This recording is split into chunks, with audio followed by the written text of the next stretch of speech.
Greetings and salutations, sports fans. It's Todd Edwards coming to you live tonight from Wildcat Stadium in Dallastown, Pennsylvania, for a big matchup between two teams here with just one loss each side. It's the York High Bearcats. As you can see behind me, they have taken the field here. Dallastown's going to run through the tunnel here and getting ready for their big game tonight. Both teams come in here just with one loss, and it should be really our play week of the game here, right here at Dallastown. I'm going to be joined in the broadcast here by Dew Jones. He's going to come down here. Dew, come on in here, man. I'll tell you what, we're live right here from Dallastown. Second game from here at Dallastown, and looking forward to it. A big match I mentioned earlier, kind of the game of the week type feel. How about it, Dew? Absolutely. Dallastown's one of those teams that we wasn't really checking for in the beginning of the season, but they've been a fan favorite, and this is our second meeting at Dallastown. And I think we have one more game at Dallastown when they go against Spring Grove. Well, Spring Grove, and who knows? I mean, with the way the schedule's played out, and in some of these big-time games that we may add on the schedule. I mean, we added a volleyball game this week. We were in Spring Grove. You just have to continue to check our Facebook page out. It's Sports Shooting Stars. Check us out. Follow us from day to day, week to week. It's going to be a big one. Some of the keys to the game tonight, Dew.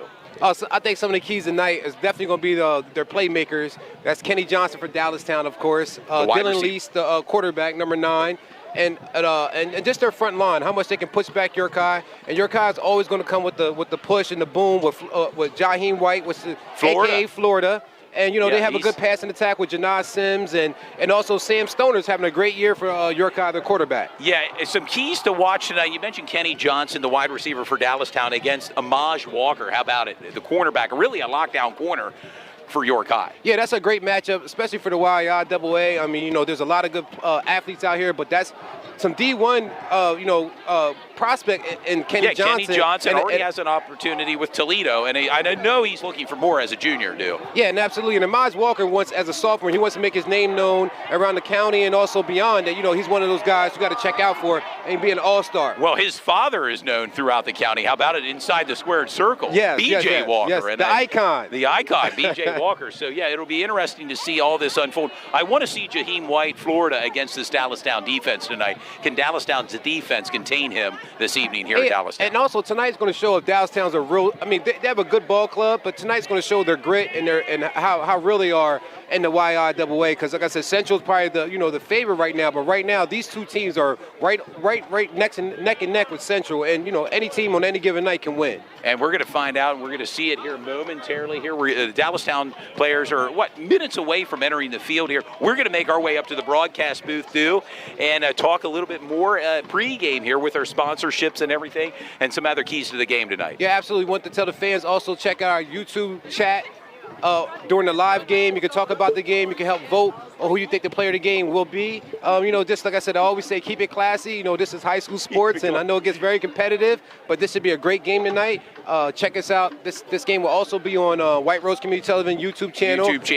www.wrct.tv website it'll also be on, and cable channel 18 of York. Comcast York, channel 18. So, yeah, Dew and I are going to make our way up to the broadcast booth, and we're going to continue our conversation here tonight. Absolutely. As we get ready for the national anthem and tonight's a big game band night. Band night for the seniors was held earlier on the field. Yeah. So we're going to make our way up, Dew. Let's head up to the broadcast booth now. All right, sounds good.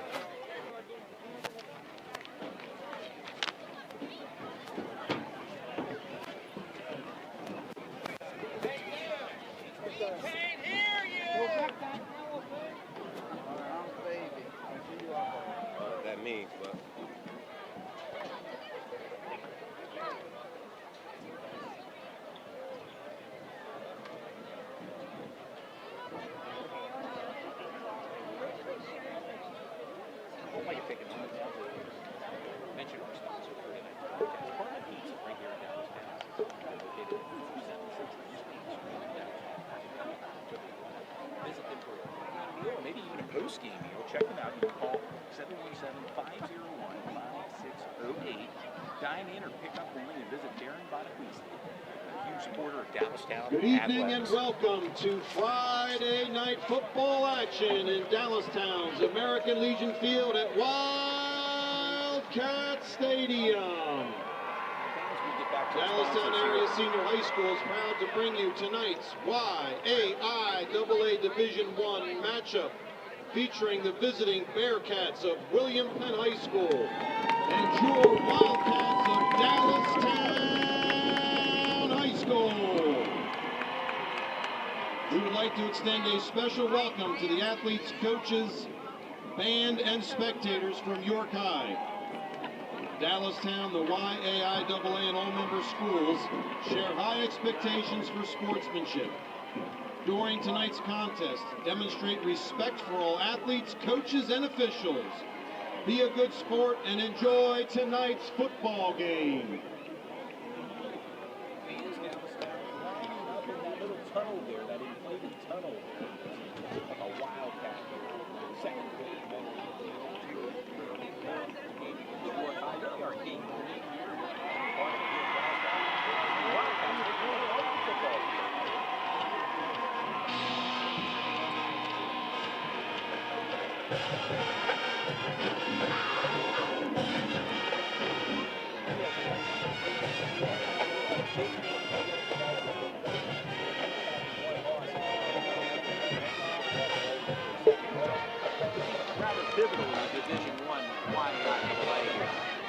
Yeah, and this is a matchup. This is a mid-season matchup. I think that a lot of fans want to see. Two teams with winning records. Like I said, Dallastown is coming off one of their best starts so far in recent years. 4-1 under Coach Ron Miller. Now, Ron, we want to wish you well. Dallastown's campus He's is well under the a weather tonight. no-smoking campus. Coach Paul Merrick in charge tonight for the team. And now, 1 week.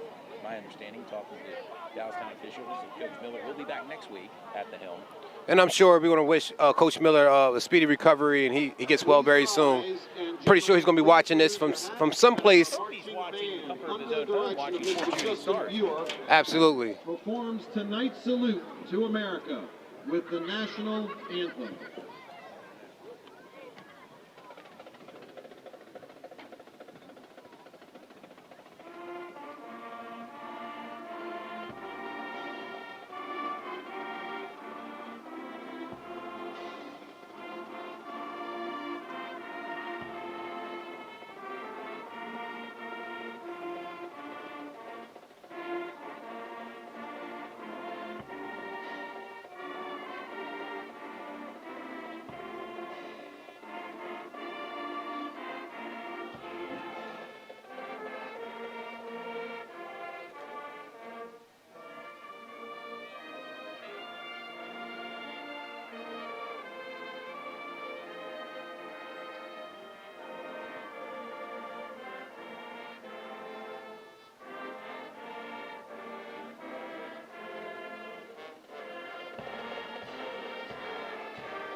Fans, a great rendition of our national anthem played by the Dallastown Marching Band this evening.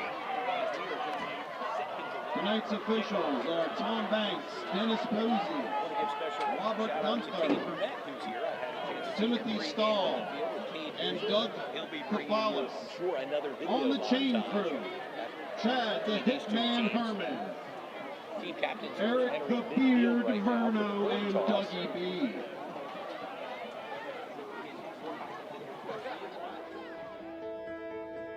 Life can change quickly. At Integrity First Home Buyers, we are honored to be able to provide real solutions to real life challenges. In fact, our team of professional home buyers has helped thousands of individuals, couples, and families sell their home. Meanwhile, beautifying the neighborhood, improving property values, and bettering the community one home at a time. For a fair cash offer on your home, call Integrity First Home Buyers today.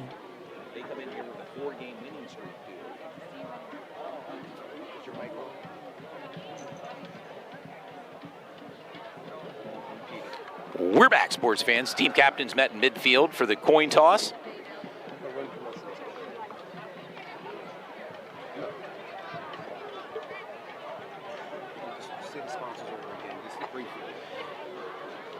Want to give special acknowledgement to our sponsors tonight: Basil Insurance, Integrity First Home Buyers, S3 Performance Training, Prestige Motor Cars of York, Dean's Auto Plaza, and let's not forget Parma's Pizza right here in Dallastown. 6 sponsors for tonight's broadcast as we are getting set for kickoff. Looks like York High will receive. They're in their all-white jerseys. Dallastown in their blue tops and white pants. Amaji Walker is back with Jaheim White to receive the kickoff here. 2 burners for York High. Let's keep an eye on these 2 guys. Yeah, and that's the players you want to, and that's definitely, Todd, the players you want to keep an eye on. Number 1, and also Jaheim White.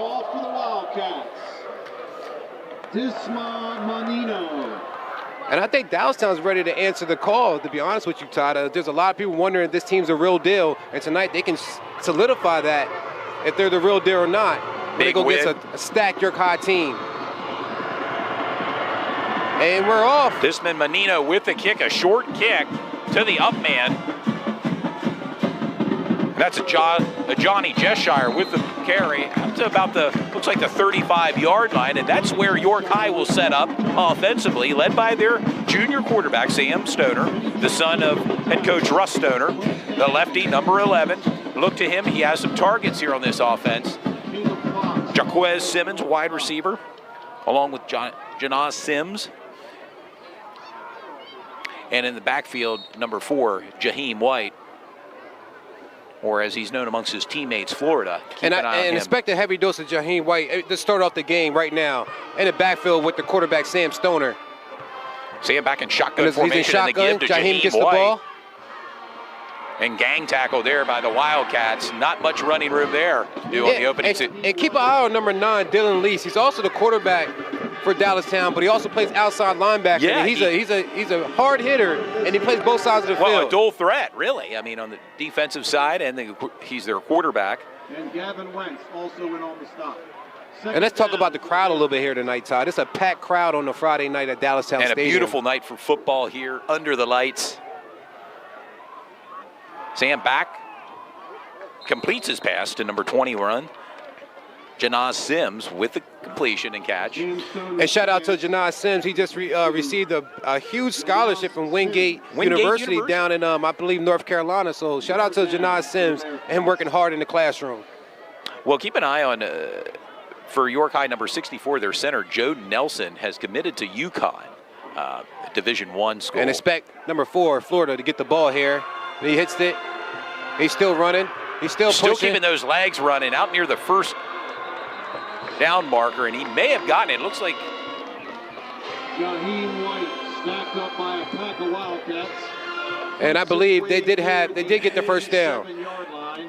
Jaheim White comes in tonight with 602 yards rushing with 6 touchdowns. Sam Stoner's thrown for over 1,000 yards and 13 touchdowns in 4 games. And that is a first down for the Bearcats. Sam dropped back, looking to throw the ball deep down the left sideline, in and out of the hands of number 3, Jaquez Simmons. An incomplete pass. Trying to go for it all there, How about it? Well, I was just about to speak about that. Sam Stoner has proven that he can throw the ball down the field, and they like to keep the defense honest by going deep like that every now and again. Sam Stoner is starting to catch his stride, as far as throwing the football and being a quarterback for York High. Well, I had the opportunity to see him pregame warm up, and he was throwing some darts down the sideline, so we'll see if that carries over into the game. Man in motion. Against this tough Dallastown team. And they give to Jaheim White up the middle inside the 45-yard line. And that's a helmet that came off, not Jaheim White. If you didn't get a chance to see what he looks like, there he is. The junior running back for York High. It was an offer from Bowling Green University. I'm sure he's looking for more right now as a running back. One thing about Jaheim White, he's always changing his wardrobe. His jersey has been ripped at least 3-4 different times in the last 2 years. He's one of those hard runners. Yeah. And he comes out for a breather here for the Bearcat offense.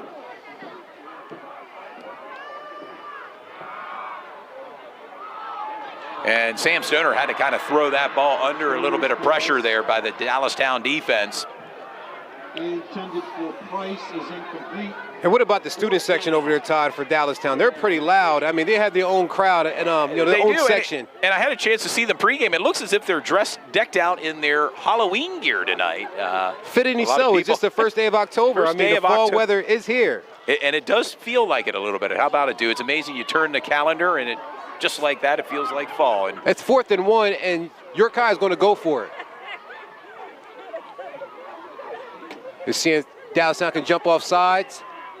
Low snap, give to Jaheim White. Jaheim White right up down the sideline, 30, 25, 20, 15, 10, 5, touchdown, Jaheim White. And just like that, a 44-yard touchdown run by Jaheim White. A big-time run by Jaheim White. And that silence this Dallastown crowd. They're not saying anything right now. Now you see a bit of the explosiveness that Jaheim White brings to the table.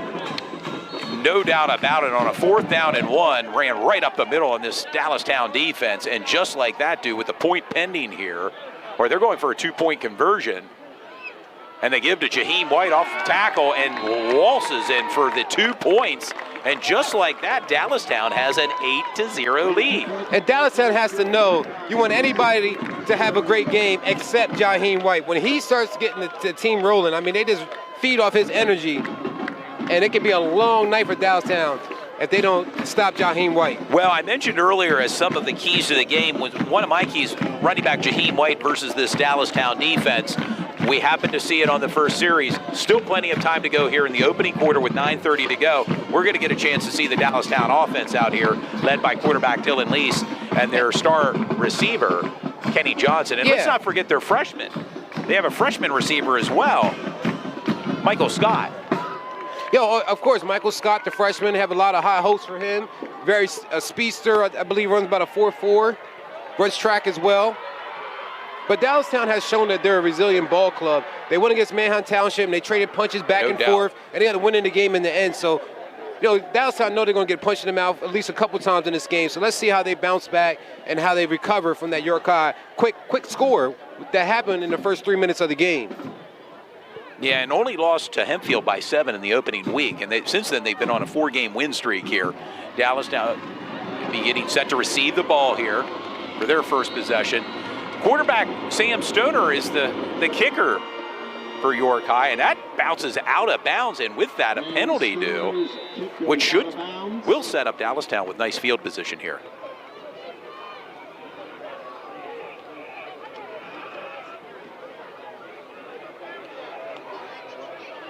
It always amazes me. We've talked about this, in the past with the kicking game at the high school level. If you can get a kicker that may win you a game or two throughout the season, we see that in the NFL, and you would think it would kind of carry over down to the high school level. The ball's going to be set up here at the 35-yard line. And again, Dallastown is no slouch. They're 3-1 for a reason. They won some good games so far this year. They have some solid players, and right now you're going to see what they're all about. Yeah, Dylan Lease back in shotgun formation with the lone running back, Colton Horney, the senior for Dallastown. Kenny Johnson out there matched up. You mentioned that matchup, with number 2. You see a Johnny Jeshire on Michael Scott. Opposite that side, you also have Amaj Walker and Kenny Johnson. And that's the matchup everybody wants to see on both sides of the ball. Option play. And they give to Colton Horney down the sideline, and it's tackled by a group of Bearcat defenders.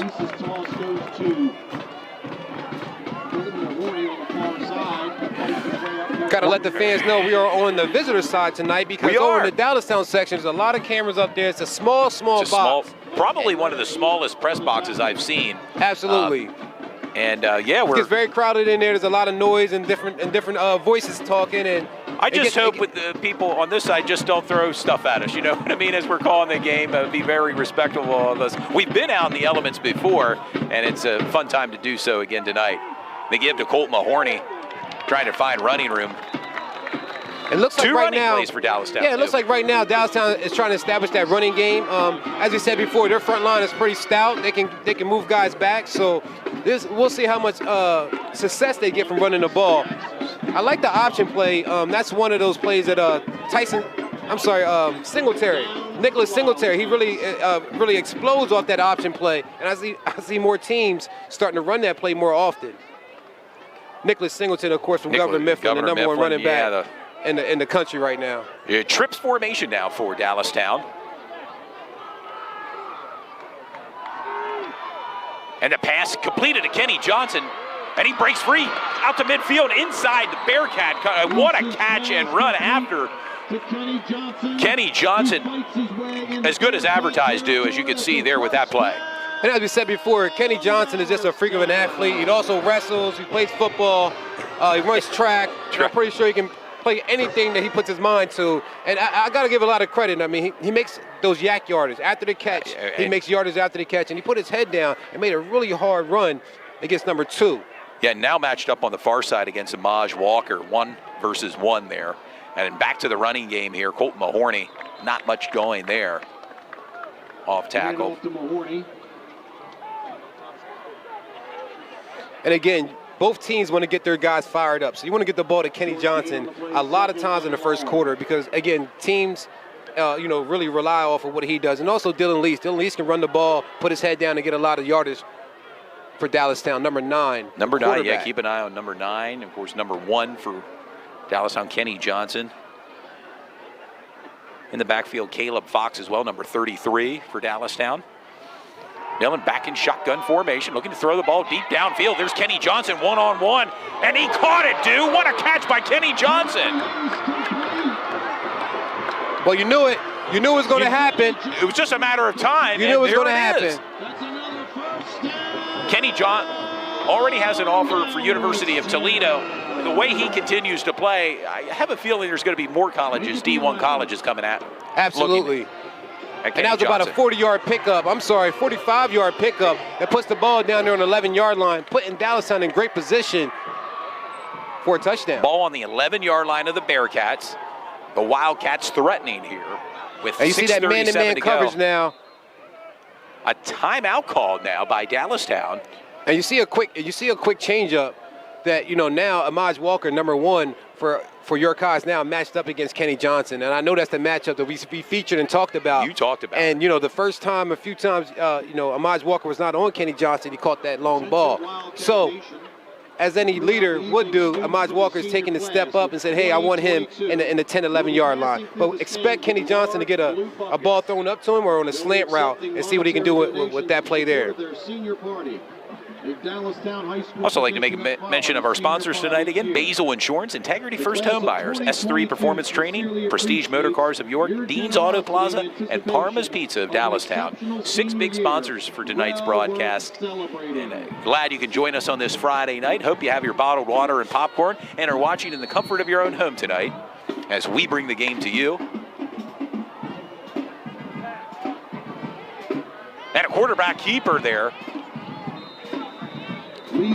by Dylan Lease. And we just spoke about that. Dylan Lease, his legs and his opportunity that he gets to run the ball as a quarterback, he can pick up big-time yardage and get productive play for Dallastown. Yeah, gritty player. I know Coach Miller, I remember reading the paper this week talking about Western Pennsylvania. Dylan Lease reminds him of those players from Western PA out in the coal mine region. Real gritty, plays both ways offensively and defensively. Yeah, and expect to hear Dylan Lease's name as an all-star this year on the offensive side or at least the defensive side.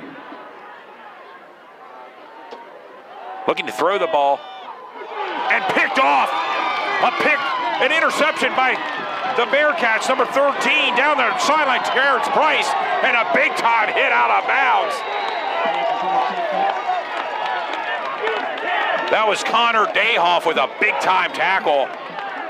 And that's exactly what the Bearcats needed on the defensive side.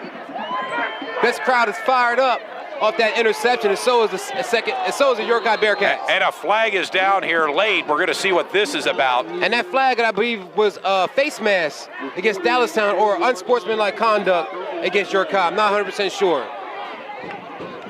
Terrence Price with a big-time pick for the Bearcats. And just as Dallastown was looking to score.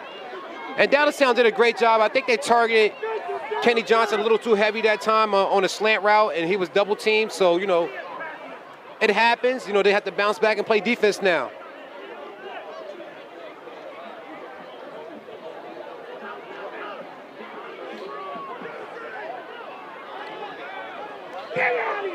And it looks like that penalty was against the Bearcats, much to the chagrin of the Bearcat faithful here.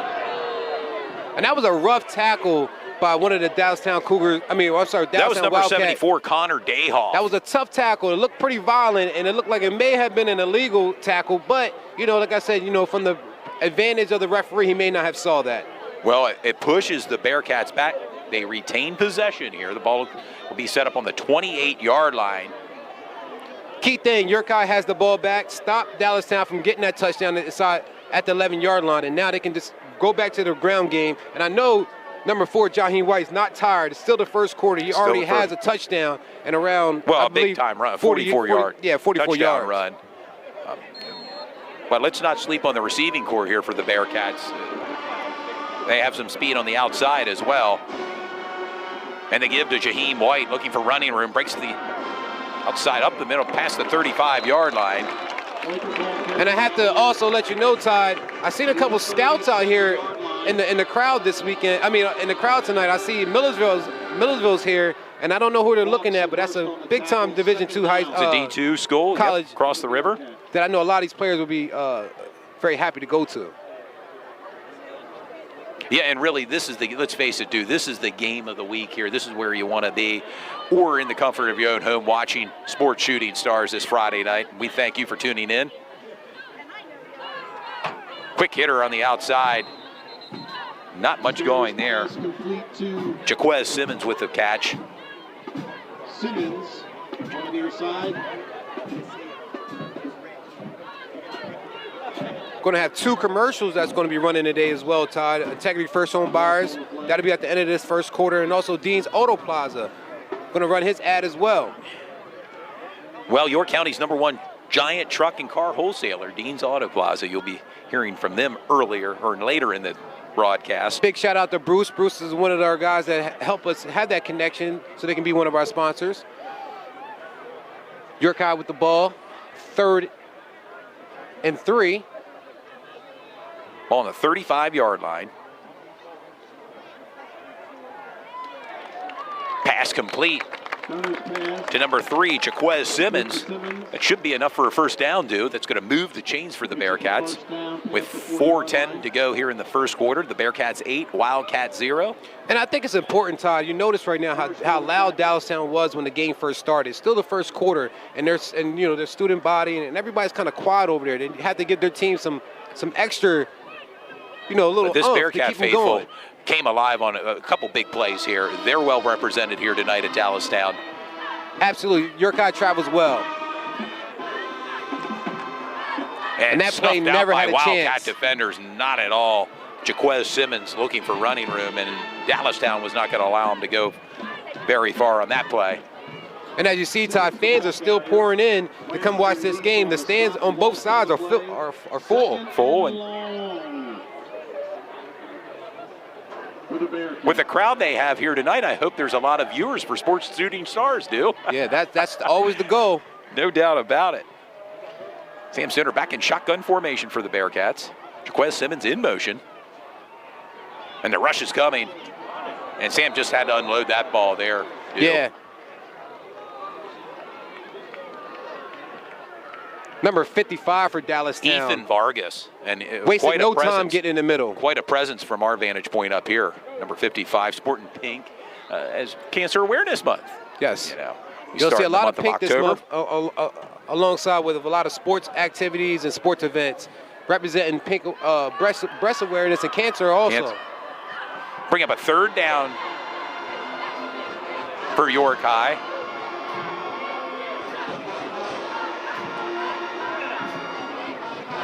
Quick hitter out to Jaquez Simmons down the left sideline, dude. 30, 25, down to inside the 20-yard line.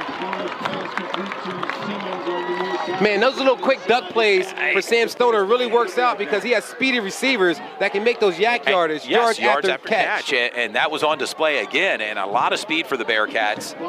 It's just a privilege to having guys that you can just throw a ball like a 4-yard, 5-yard route. And turn it into a 40-yard run. Absolutely. And it's just incredible here. Takes the pressure off Jaheim White. Now he has the opportunity with getting closer to the red zone to punch it in for York High.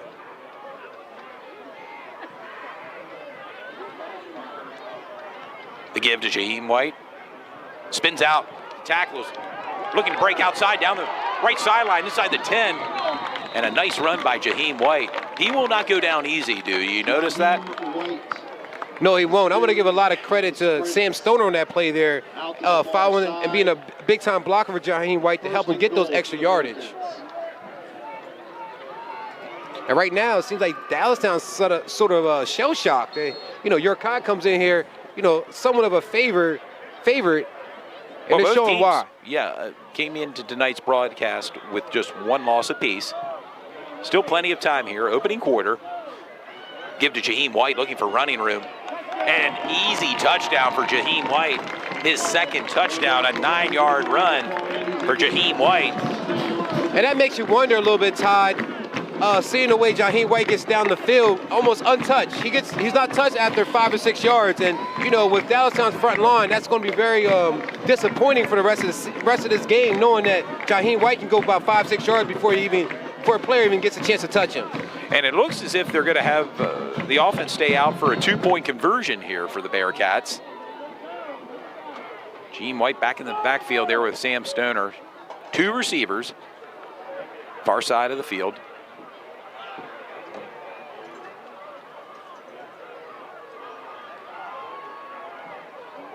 And swatted away by number 7, Joshua Senquez. It was actually, I believe, caught by Kenny Johnson, number 1, for Dallastown, but I don't, or did the ball drop? I'm not 100% sure. Swatted it away. Okay, all right.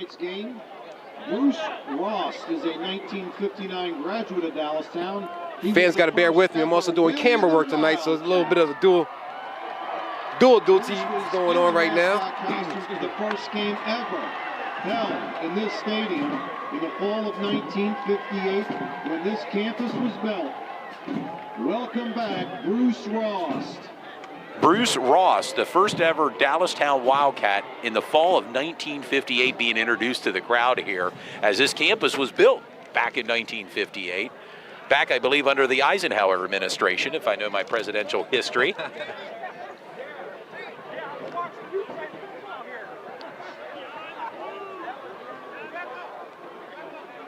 Bearcats getting set to kick it off here. Sam Stoner.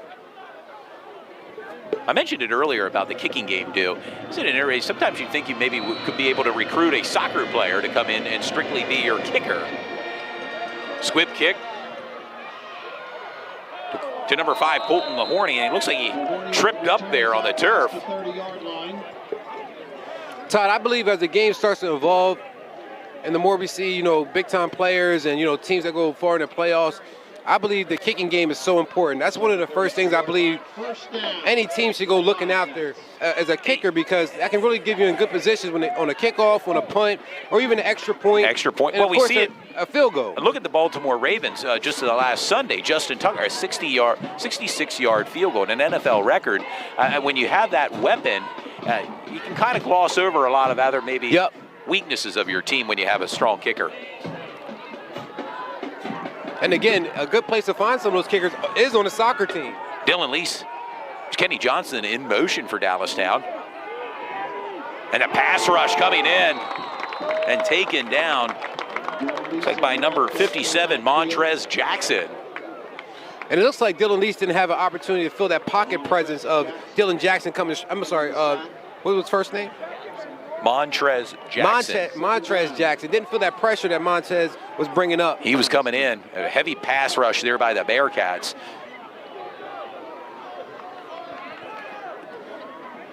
See Seth Miller out there on the offensive line for Dallastown, number 53. Now, that puts Dallastown at 2nd and Jonathan 18, Rhodes. and not where they want to be at to start this drive. 2nd and forever here for Dallastown with 1:56 to go and counting in the first quarter. Dylan Lease back looking for a receiver open. He finds Kenny Johnson one-on-one, and a big-time catch by Kenny Johnson down to about the 30-yard line. And those are the type of plays Dallastown needs to get back into this game. Every time they go to Kenny Johnson on one-on-one coverage, he makes something happen.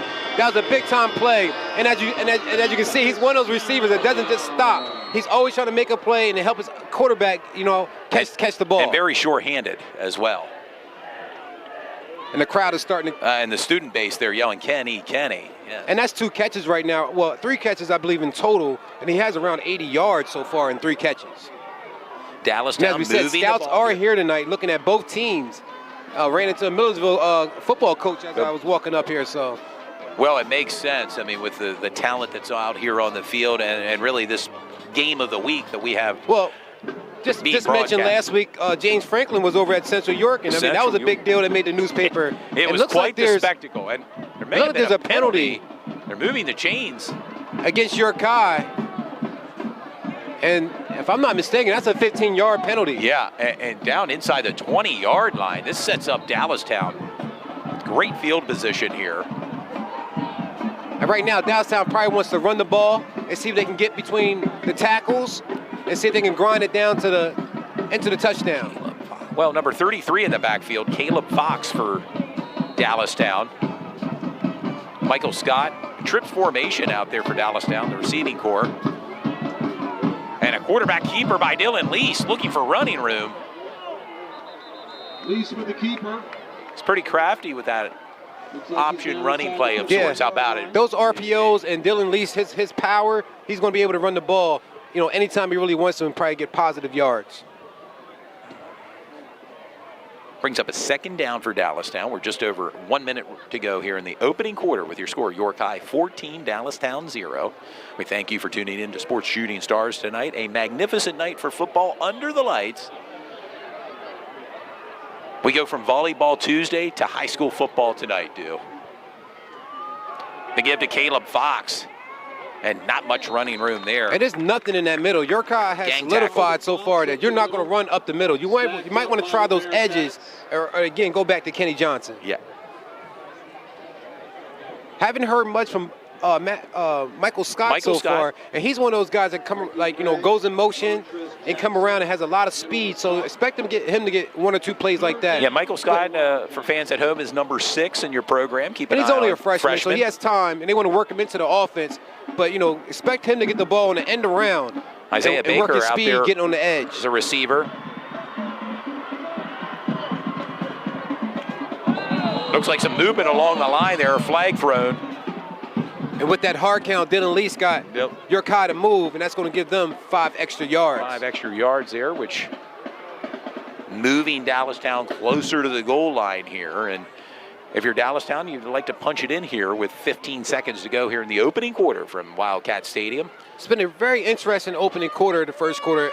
From my advantage so far, Dallastown cannot stop York High's offense. And then also, Dallastown has had offensive plays where they got down to the 10, around the 15-yard line, and hadn't had a chance to punch it in. So let's see what they do they had the turnover, but let's see what they can do here on this drive. Moving the ball effectively, backs in the I formation for Dallastown. Give to Caleb Fox, and he's down near the goal line. I think he brings it to the 3-yard line. And that it's a first down, enough for a first down. And we've arrived at the end of the first quarter with your score, York High 14, Dallastown 0. I'd like to thank our sponsors for tonight's broadcast, Basil Insurance, Integrity First Home Buyers, S3 Performance Training, Prestige Motor Cars of York, Dean's Auto Plaza, and Parma Pizza right here in Dallastown. It's been an exciting first quarter, Yeah, it definitely has. You mentioned at least one of my keys to the game earlier were how effective Dallastown's defense was going to be in stopping Jaheim White. Jaheim White right now 2 touchdowns, a 9-yard touchdown run and a big 44-yard touchdown run. It's been highly effective tonight against this Dallastown defense. And Todd, we're going to roll to 2 of our commercials right now from both of our sponsors. Give us 1 second. We'll be back in 1 minute. Life can change quickly. At Integrity First Home Buyers, we are honored to be able to provide real solutions to real life challenges. In fact, our team of professional home buyers has helped thousands of individuals, couples, and families sell their home. Meanwhile, beautifying the neighborhood, improving property values, and bettering the community one home at a time. For a fair cash offer on your home, call Integrity First Home Buyers today. So, tell me how it happened. He seemed a little nervous, and then he got down on one knee. Then he said, "I think it's time we get serious." Then what? Opened up a box, and it was everything I could have asked for. The free year of roadside assistance? And the free 6-month, 7,500-mile powertrain warranty. You mean? He went to Dean's. Woo! They're so cute when they get their first truck. Dean's Auto Plaza. We are Hanover's truck giant. And Dallastown is definitely knocking on the door. Expect a play for number 9, Dylan Lease, or for number 33, their Kenny running back Johnson's slash alone. fullback. And that's a quarterback keeper up the middle and a touchdown by Dylan Lease. And that's what they like to use Dylan Lease to get those short yardage for first downs and touchdowns. So expect number 9, the quarterback for Dallastown, Dylan Lease, to get a lot more plays like that when they get around the red zone. And Dallastown on the board, do. And you know Dallastown's kicking because they just had a kicker that graduated from here that's at Penn State right Well, now. Mitchell Groves currently at Penn State. Right now on the field, Disma Manino. And no good. No good. Disma, a senior for Dallastown. And your score with 11:55 to go here in the second quarter. York High 14, Dallastown 6. And it looks like Dallastown may have been called with a penalty. The referees over there discussing.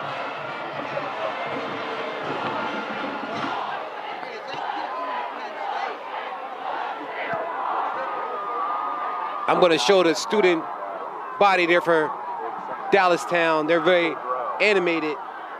Yeah, the student body wasn't happy with that penalty.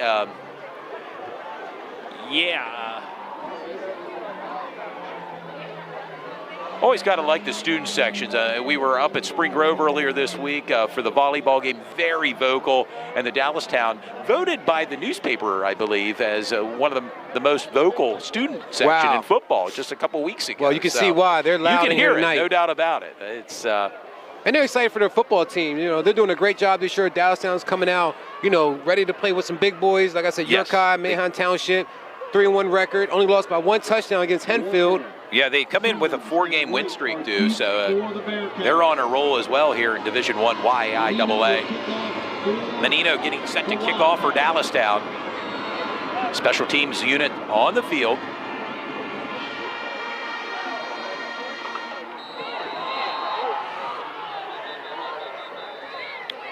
And when the receiver is down on the field, the ball is rolled dead here at the high school level, so number 5, Najir Greer,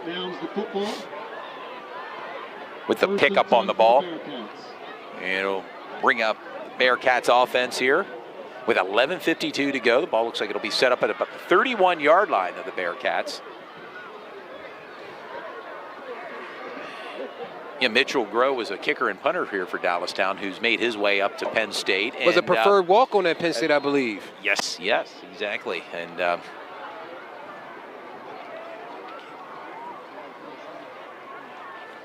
key for Dallastown is getting a stop against York High. So far, York High hasn't had the ball twice, and they scored on both possessions. So right now, Dallastown has to shore up their defense and get a stop against York High if they want to stay in this game. Don't know exactly what's going on right now, Todd, but there may be a timeout that was called. No, yeah. Well, it looks as if, they're sending out the special teams unit again here. I don't understand what's going on here, but Looks like we're going to re-kick, folks. They're going to re-kick, and I'm not having an understanding as to. Didn't get an explanation as of yet. And much to the chagrin of the fan base here at York High, as we are seated in the visitor section tonight. And I got to also say, Todd, the fans are still pouring into this game. I mean, it's packed here tonight at Dallastown Stadium. Where else would you rather be than the game of the week here with Sports Shooting Stars at Dallastown and York High? Now let's see if York High can return Menino getting set to kick it off again. And a short kick. Caught by number 2, Johnny Cheshire. Returned by Cheshire. And let's try this again, Stu. How about it? York High got to set up here their offense with 11:46 to go. York High with a 14-6 lead over the Wildcats of Dallastown. Dallastown's acting head coach, Paul Merrick, on board tonight for Coach Ron Miller. Under the weather, wish him well and recover and get ready for next week.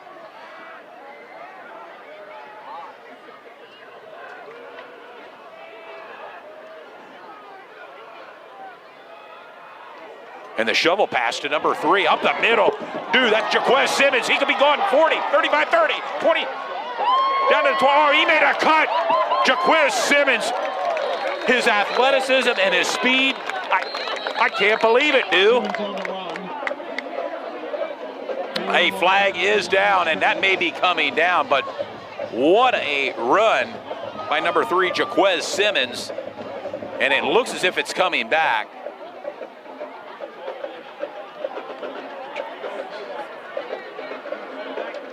A lot of weapons this Bearcat team has. I mean, we've oftentimes talked about Florida, Jaheim White, number 4, and the quarterback, Sam Stoner, but their wide receivers do. They can run. They have some tremendous speed and athleticism. The ball's coming back.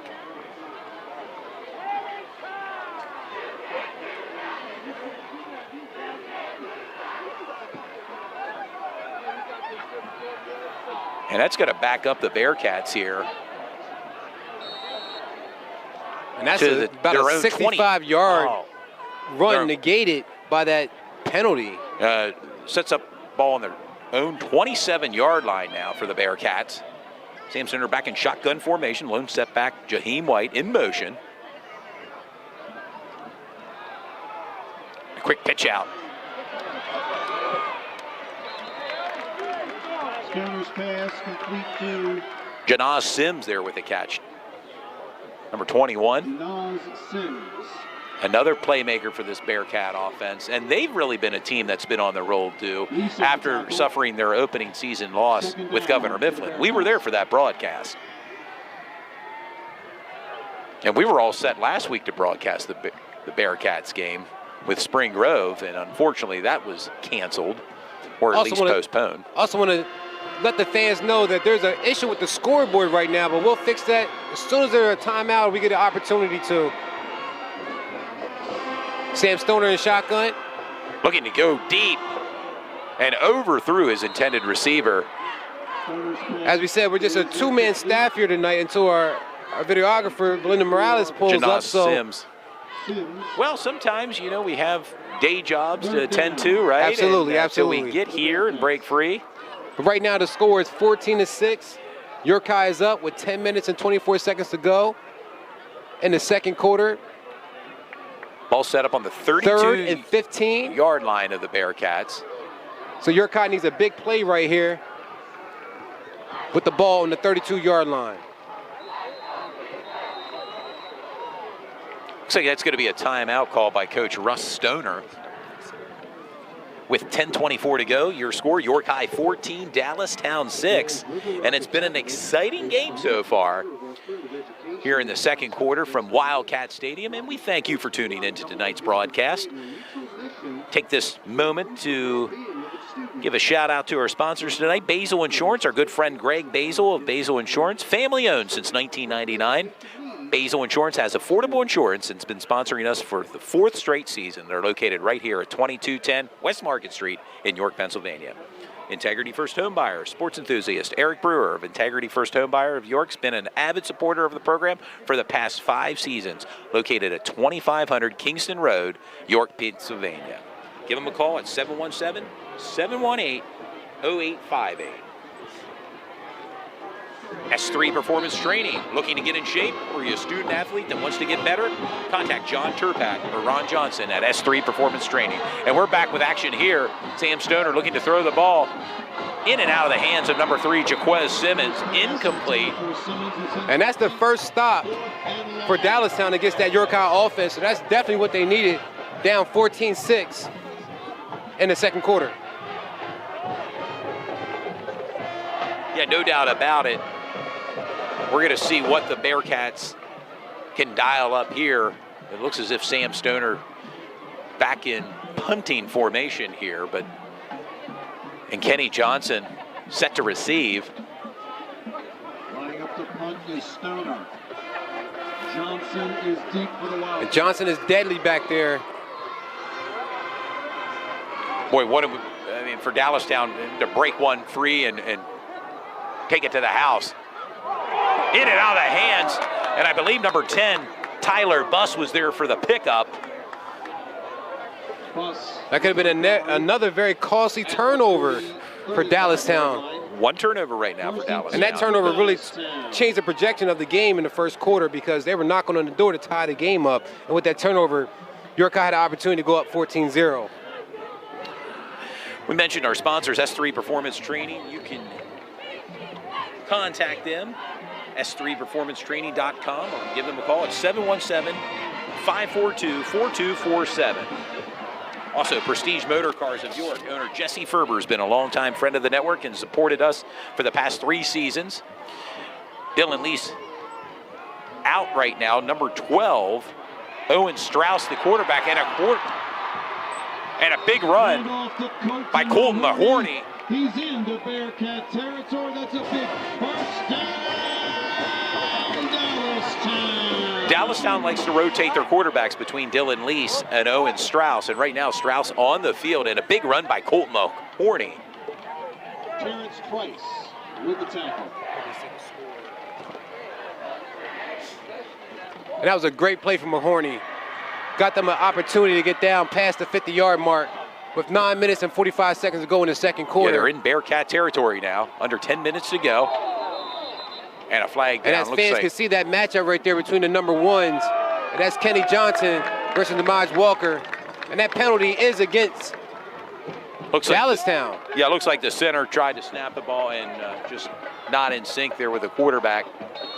They have 5-yard But again, penalty. when you got a guy like Kenny Johnson, a wide receiver, you can throw the ball up anywhere on the field. He can catch it and run. It'll be very interesting. Look at that matchup right there. Kenny Johnson versus, and looking to it's go one-on-one. deep down to Kenny Johnson. And looks like a little mix-up on that play. Matched up against number 1, Amaj Walker. And that was great defense from Amaj Walker, but at the same time, I believe they were on different pages between the quarterback and Kenny Johnson. It looked to be some confusion there on that pass play. Kenny actually had a step or two with Amaj, but Amaj was right there beside him. So that's a matchup I know a lot of people want to see, and it's definitely on display tonight. And again, Dallastown has a couple guys that can catch the ball and make some good things happen.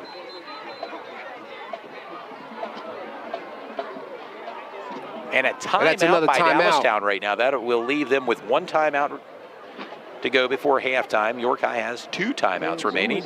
And your score right now, York High 14, Dallastown 6 with 9:26 to go here. But Dallastown moving the ball downfield here. Hanover and Mechanicsburg. OSS provides spine and joint care. Right now we have an issue with our second camera. At the end of this quarter, we'll go down and try to fix it. In the meantime, we'll be letting you know the score, the time, as much as possible until that technical difficulty is fixed. Yeah, Dean's Auto Plaza, located at 6851 York Road in Hanover, Pennsylvania. You can contact them at 717-632-9989. It's York County's #1 giant truck and car wholesaler. And also Parma Pizza right here in Dallastown. If you're looking for a pregame, postgame meal, check them out. 476 East Main Street right here in Dallastown. And we're back to action here. Dylan Strauss with the give to Colton Mahorny. Not much going there. It'll bring up a 3rd down for Dallastown. 3rd and long for Dallastown. Right now it's 3rd and 15. Dallastown has the ball at the 49-yard mark. With just over 9 minutes to go here. Again, the score, York High 14, Dallastown 6. Ball set up at the 49-yard line of the Bearcats. And at all times, you want to keep an eye on number 1, Kenny Johnson. I know quarterback Dylan Lease, number 9, loves to go to him on. Well, we have Strauss in there, and that's the give to Colton Mahorny, looking for running room. And tackled hard. And that's a good hit for number 4, Jaheim White. Don't always see him on the defensive side, but every now and again he's on plays in different series. Bring up a 4th down for Dallastown. The clock continues to run with 8:24 to go and counting. York High's defense did a great job stopping Dallastown from progressing and getting down the field. They had some big plays, but York High stuffed up the line and got an opportunity to get the ball back. 4th and 13 with 8 minutes and 3 seconds to go in the second quarter. Colton Mahorny with the punt. In and out of the hands of Jaquez Simmons, looking for running room and brought down. Lisa's punt fielded by Simmons is out near the 30-yard line.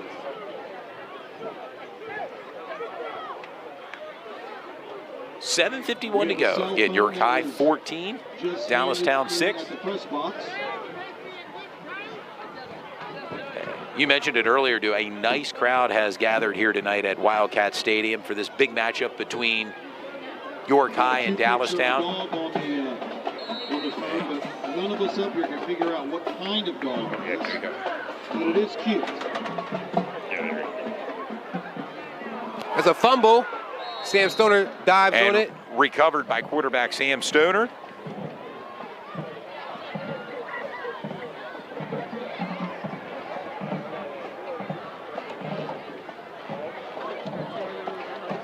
Yeah. That's going to back up the Bearcats here, Dew, with 7:30 to go here in the second quarter. I'm going to give it to you in the second quarter, okay? You want that Sprite? Put this down.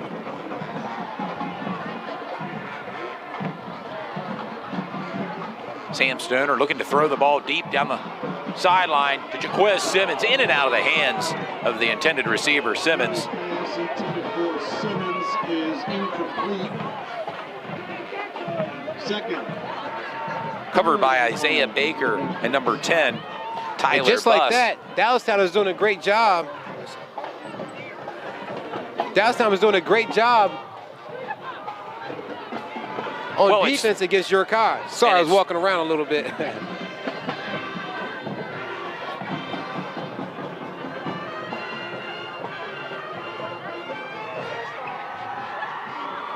Right now, 3rd and 19. 7 minutes and 5 seconds to go in the second quarter. Sam Stoner rolls out, sees nothing, goes deep, goes and short. Caught by Jaheim White. And out near the first down marker there, Jaheim White, his first reception And tonight's he may game. be about 2 to 3 yards away from that first down. You get Jaheim White out in open space, Dew, and you can see what he can do there. A nice catch and run by Jaheim White. It does bring up a 4th down. It looks like 4 yards to go here for the Bearcats. Ball set up on their 33-yard line with 6:55 to go. Your score, York High 14, Dallastown 6.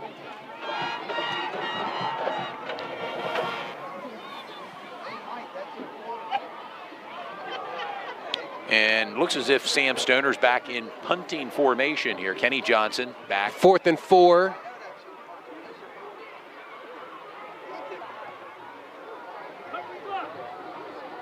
Kenny Johnson going to let that roll out of bounds. Stoner's punt was out of bounds right near the 30-yard line.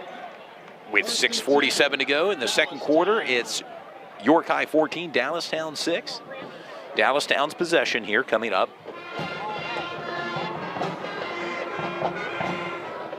We're joined in tonight's broadcast. Our camera operator, Belinda Morales, has joined us, so we're back to full strength here tonight. Dew Jones is here. Yep. Back to 3 strong here tonight at Dallastown, and we thank you for tuning in to Sports Shooting Stars on an absolutely magnificent night for football. And a great game here, our game of the week, right here from Dallastown.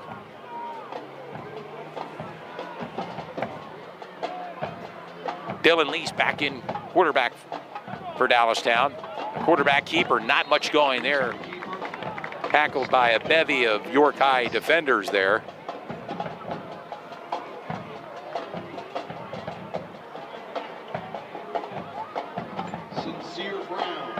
Brings up a 2nd down. No gain there for Dallastown. We're under 6.5 minutes to go here in the second quarter.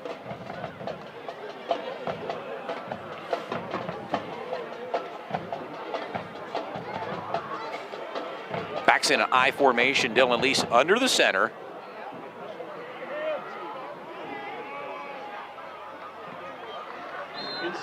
And they give to Caleb Fox. And a nice carry for Caleb Fox. going to bring up a third down. I want to remind the fans that are tuned in tonight to like our Facebook page or follow us on Instagram for the latest games that we will be broadcasting. Back to action. Another carry by Caleb Fox. And close to the first down.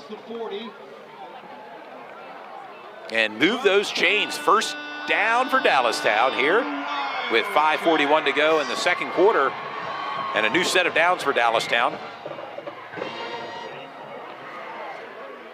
I want to thank Dallastown and the athletic director, Josh Lookenball, for allowing us to come in tonight and broadcast this mega matchup tonight between Dallastown and York High. Again, the backs are in the I formation. They give to Caleb Fox. And number 42, Sincere Brown, in on the tackle. And that's a 1 yard loss for Dallastown as we're just over 5 minutes to go here. Jordan Nelson in on the tackle.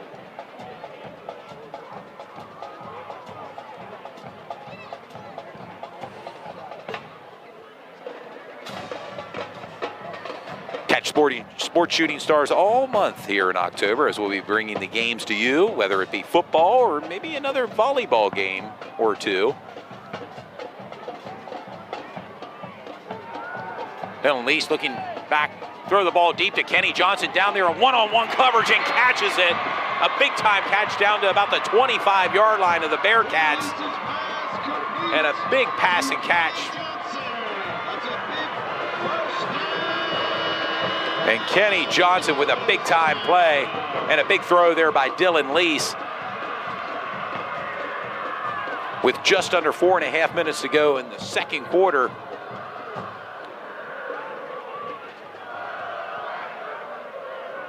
And the student section here at Dallastown, they're on their feet, very happy with that big play. Kenny Johnson comes out for a breather.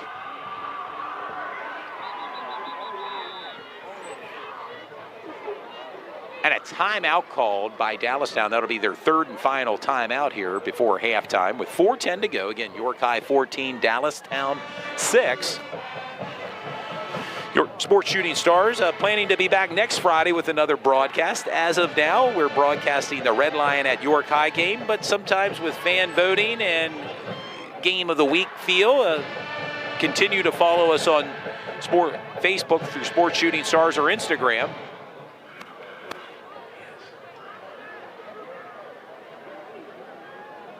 Fan feedback is always appreciated in terms of picking a big-time game to broadcast from week to week. I know we'll close out the season as York High will travel to Central the final Friday in October, and it should be a big matchup as well. We'll be back here with Dallastown and Spring Grove in the middle of the month.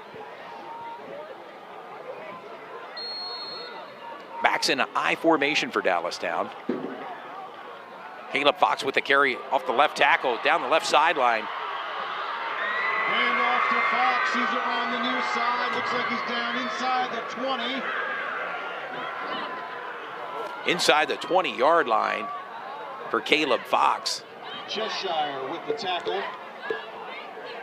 Johnny Cheshire with the tackle for York High. For the Wildcats.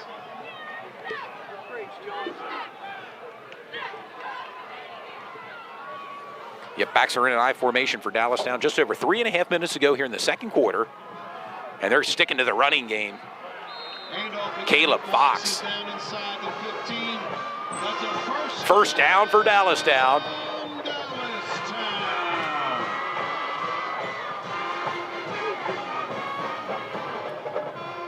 And Dallastown moving the ball downfield rather methodically here against the Bearcat defense.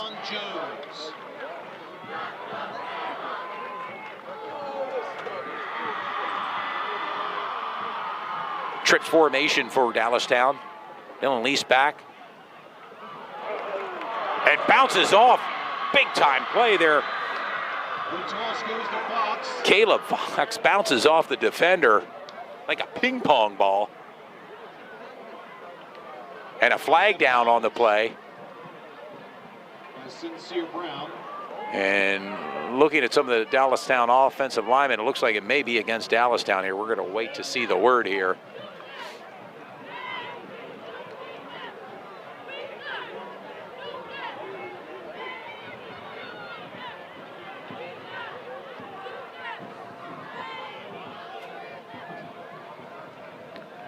And that's coming back.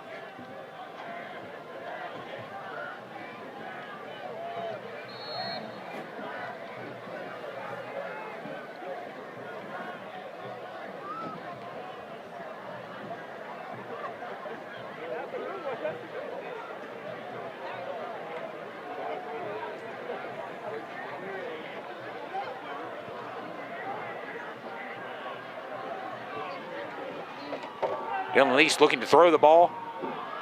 And they had it all over. It looks like it'll be a flag there.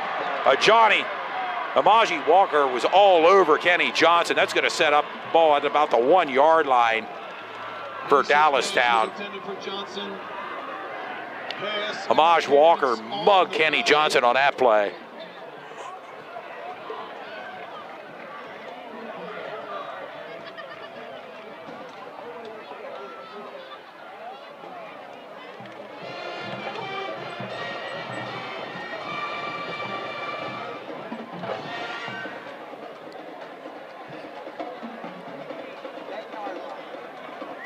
Give you some scores from around the league taking place tonight. Bermudian Springs 10, York Catholic 7.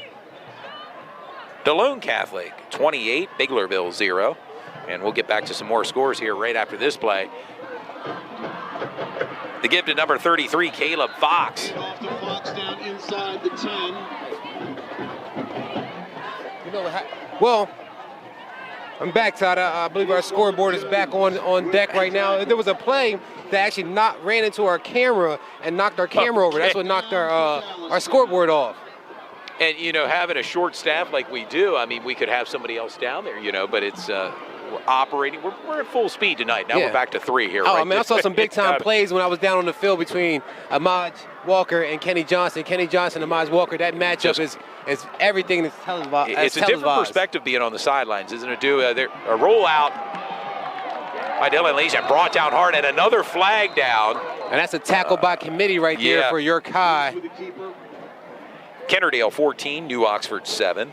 All knotted up, Fairfield and Hanover 14-14. Gettysburg 28, Eastern York 14. No score yet for the Southwest at Central game. If any of the fans are tuned in and are there that want to give us an update. And that's another penalty against York High. Yeah, a different perspective being on the sidelines, right? I mean, I always enjoy that when we're not broadcasting, to stand on the sidelines, to see the speed, to hear the hits.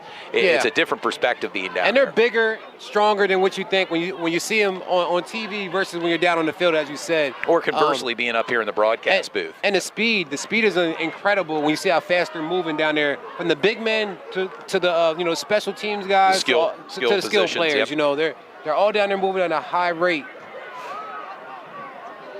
1:45 to go here. Your score, York High 14, Dallastown 6, but the Wildcats are threatening here. Yeah. The ball looks like it'll be set up on the 5 yard line of the Bearcats. Go ahead, This is the third time Dallastown Wildcats have been in the red zone, about to score. So, this game has been very competitive.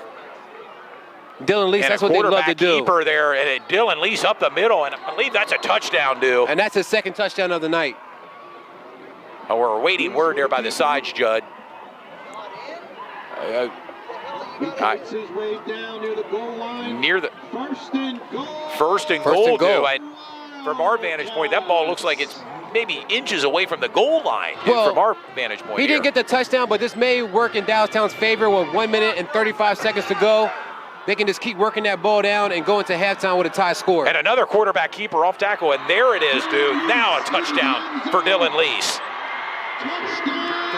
Crowd in the corner. And that's a big-time score here with 1:27 to go here in the second quarter, dude.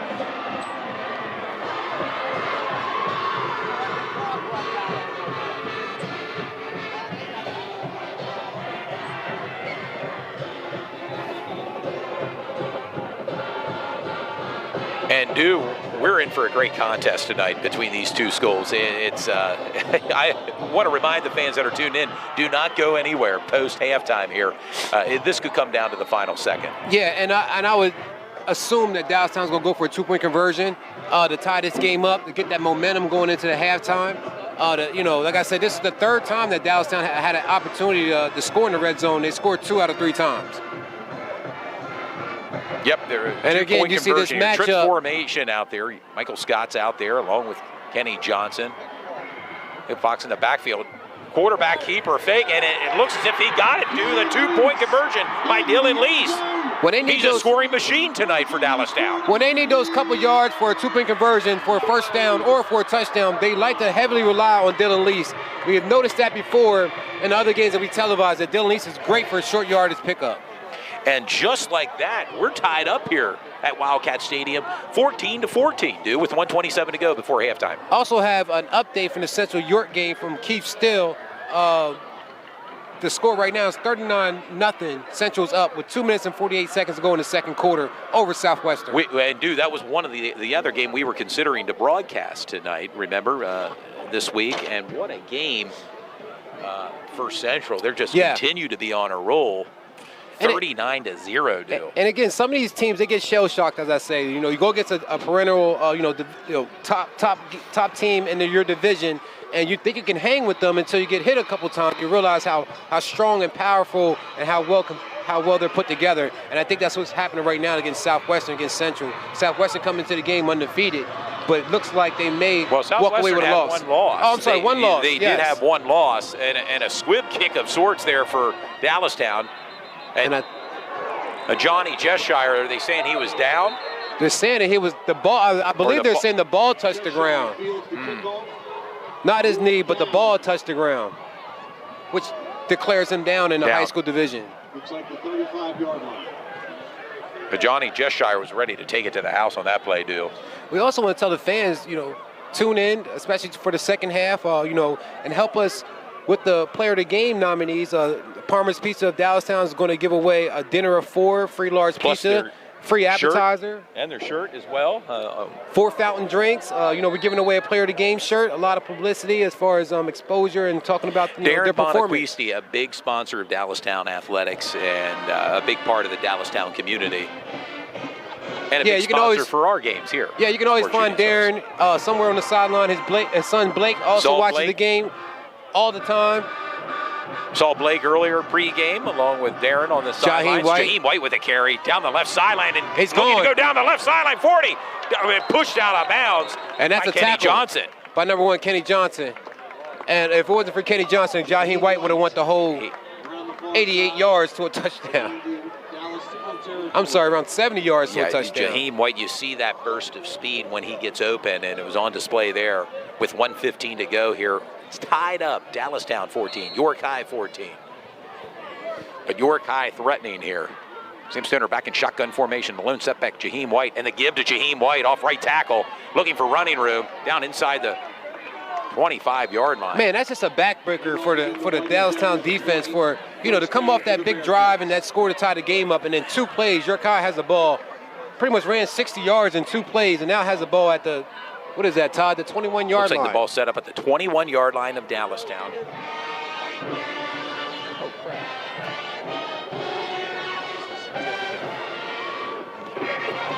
And a give to Jaheim White. Tackled by Lease. And Gabe Barksdale. And a timeout called by Coach Russ Stoner of York High. 1 timeout remaining for York High with 51 seconds to go. And again, Todd, we got to also mention we're very particular about the games that we do feature, and sometimes it's one of those situations where, there's 2 great matchups that night, but which way should we go? And I don't know if you call it luck or what you want to call it, but we seem to go the way where the games are more competitive. We've been going with more of the game of the week feel, and next week I mentioned to our viewers while you stepped away, it's red line at York High, but again, we may have a fan vote on who you'd like to see next week's broadcast and where you'd like to see our broadcast next week take us. Yeah, Definitely interested in that York Suburban girls volleyball game as well. West Shore game coming up, volleyball as well. Later in October, yeah, big one there. Set for October 19th on a Tuesday. And then, of course, the rematch. The rematch between Central and Spring Grove taking place on Thursday, October 21st. Very important right now for York High to stop this ground game that the Bearcats are running, which has pretty much been unstoppable so far in this first half. With the score knotted up, 14-14, with less than a minute to go until halftime. On a packed night. Beautiful night for football. How about it, do? A little chill in the air, just as the... And just like other stadiums that we go to, high school stadiums, they have great food here. They have a couple different concession stands that's open, and you have hot food, hot chocolate, chicken tenders, chili dogs, a little bit of everything here tonight, Todd. And you've taste tested everything, right, too, here? Before pregame, right? Well, like the dibble and dabble here and there. Right now, Dallastown has to come up big on defense. Let's see what York High has. Sam Stoner looking to throw the he's ball going deep in the again. End zone. He's going deep. He's open. Oh, and he just slipped their intended receiver, Johnny Jeshire. Covered well by Dallastown defenders. That was actually a good pass from Sam Stoner. He put it in a position where only the wide receiver could have caught the ball. It's just that Jeshire happened to trip over his feet as he was going, to make that change of direction. I actually like that play and where the ball was put. 49 seconds to go here, before halftime. This one has Rick and Morty on the background. Trips formation for York High. Near side. Sam Stoner rolls out. Rolling to his left, looking to the end zone.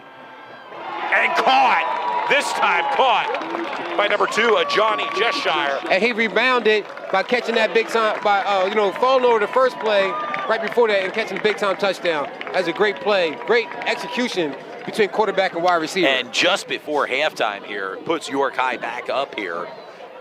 That was literally what they call a 1-minute drill, where they had 1 minute to make a play, make a drive happen, and York High did that, executed that beautifully.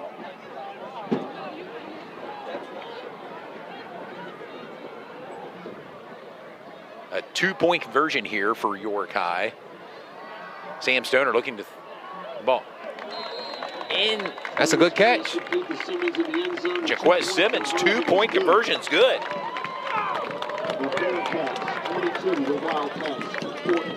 And it gives York High the lead, 22-14 with 41 seconds to go. Yeah, that's very, like I said, great for York High. A little bit disheartening for Dallastown to play such good defense so far in the first half to allow York High to have that 1 minute, pretty much drive to a score. But, the game's not over. Plenty of time to go. As we said before, Dallastown has been a very resilient team. They can go punch for punch with a lot of teams, and we'll see how they rebound. And as long as they don't do nothing, too risky in his last 41 seconds, they can go down only 1 touchdown going into the halftime. Well, no timeouts for Dallastown here. They're getting set to receive the ball.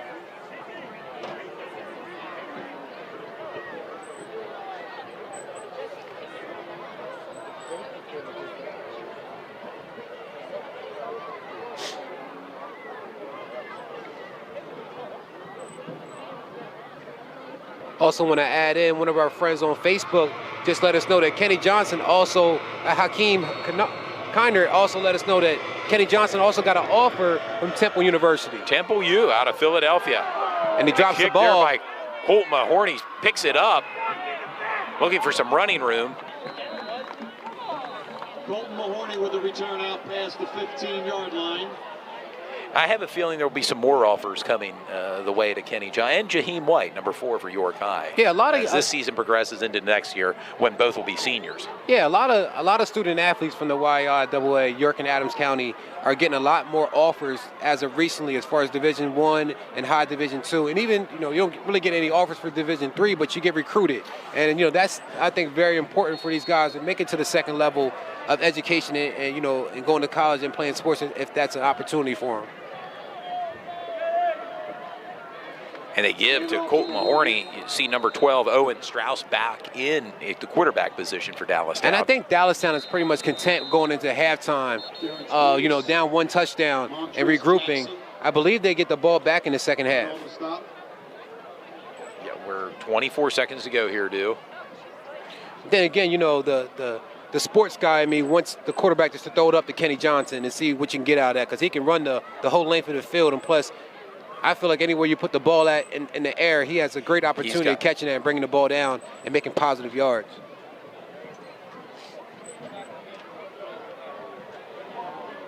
Might even like to see a trick play here or something like that, just to keep them even, because if they run the ball one more time, you pretty much know that they're content with going into halftime down one touchdown.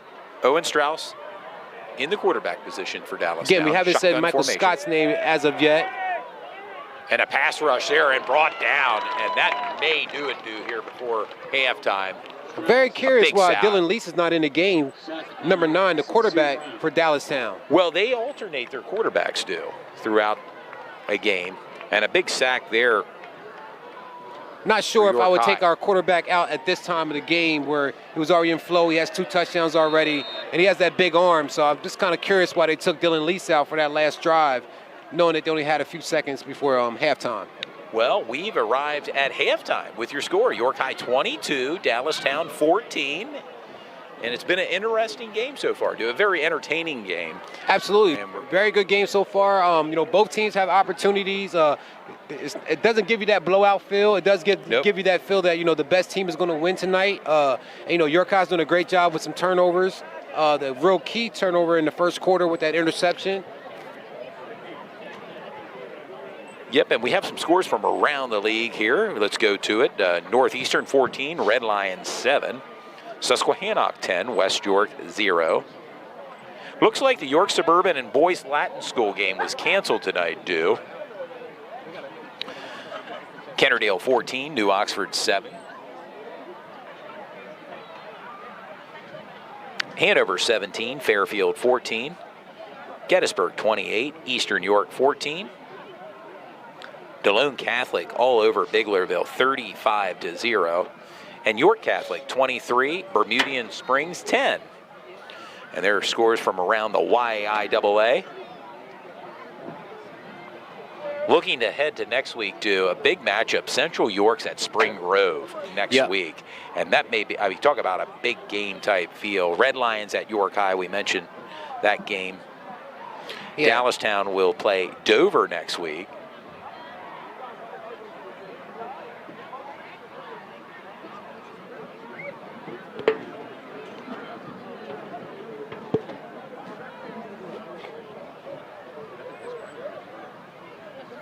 So there you have it. The York High Bearcats going to meet down at the one end zone here during halftime. And about a 15-minute halftime. Yeah, we'll run to a commercial break right now, and then we'll come back with the band. Guys, stay tuned. Check it out. Stay tuned with more Sports Shooting Stars with Dew Jones, Todd Edwards, Belinda Morales here. Enjoying a great night of football here with your score. York High 22, Dallastown 14. We've arrived at halftime here, and as the York High Bearcat band makes their way out on the field here for halftime entertainment.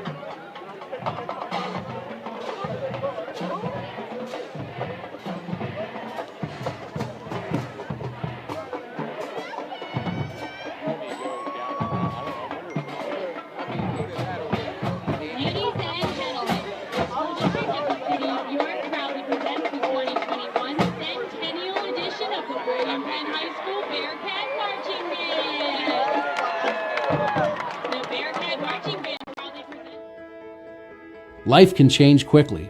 At Integrity First Home Buyers, we are honored to be able to provide real solutions to real life challenges. In fact, our team of professional home buyers has helped thousands of individuals, couples, and families sell their home. Meanwhile, beautifying the neighborhood, improving property values, and bettering the community one home at a time. For a fair cash offer on your home, call Integrity First Home Buyers today. So, tell me how it happened. He seemed a little nervous, and then he got down on one knee. Then he said, "I think it's time we get serious." Then what? Opened up a box, and it was everything I could have asked for. The free year of roadside assistance? And the free 6-month, 7,500-mile powertrain warranty. You mean? He went to Dean's. Woo! They're so cute when they get their first truck. Dean's Auto Plaza. We are Hanover's truck giant. High School Bearcat Marching Band.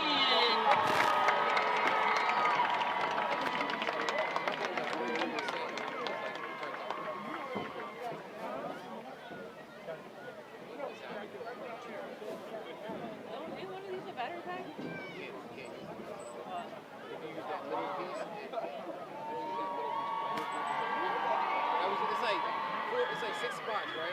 1, 2, 3, 4 is good. Those 2, 1, 2, sorry. That's what happened last week.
Marching Band celebrates 100 years of marching musical excellence and school and community pride.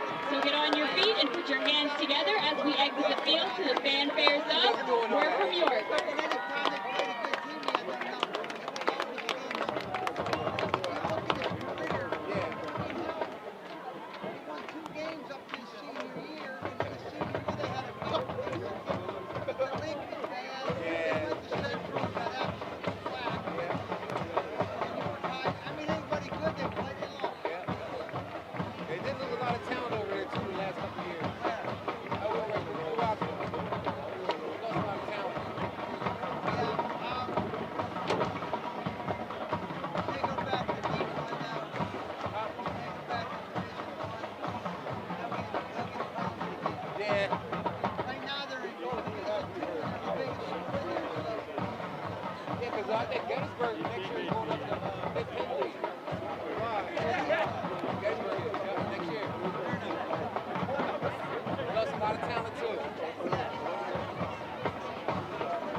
The William Penn High School Bearcat Marching Band would like to thank the administration of the school district of the city of York and William Penn High School, the board of school directors, and the York City Music Booster Club for their generous support.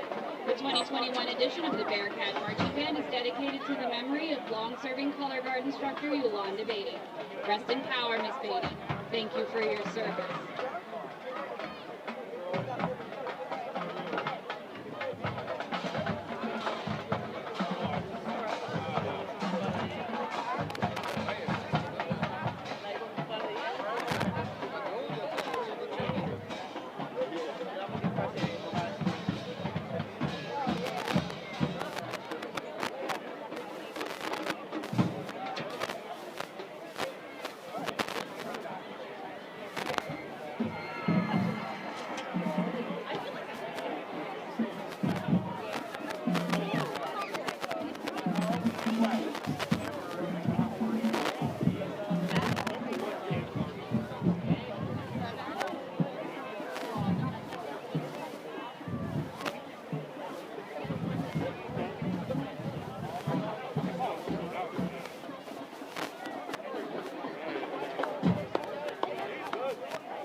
At this time, we'd like to celebrate the 16th wedding anniversary of Mr. Justin Buer and his wife, Lisa. They crashed into one another 16 years ago today.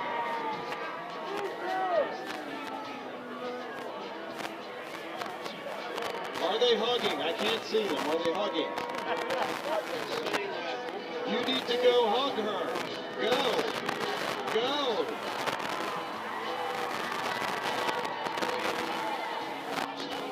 There it is. That's what we want to see. They crashed into each other again.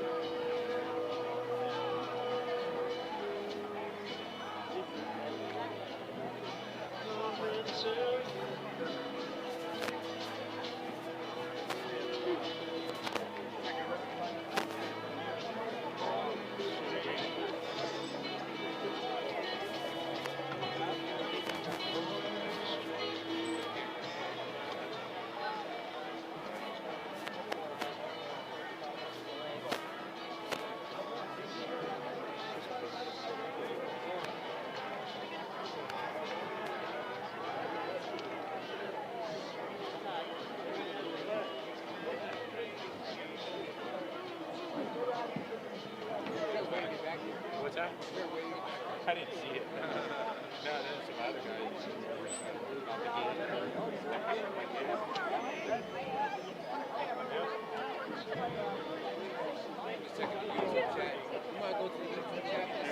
Oh, yeah.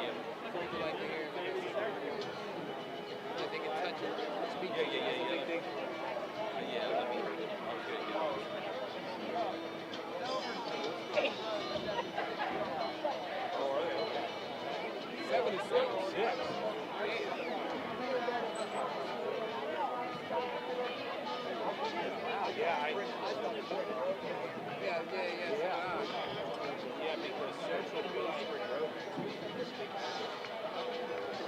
Well, they're on 30.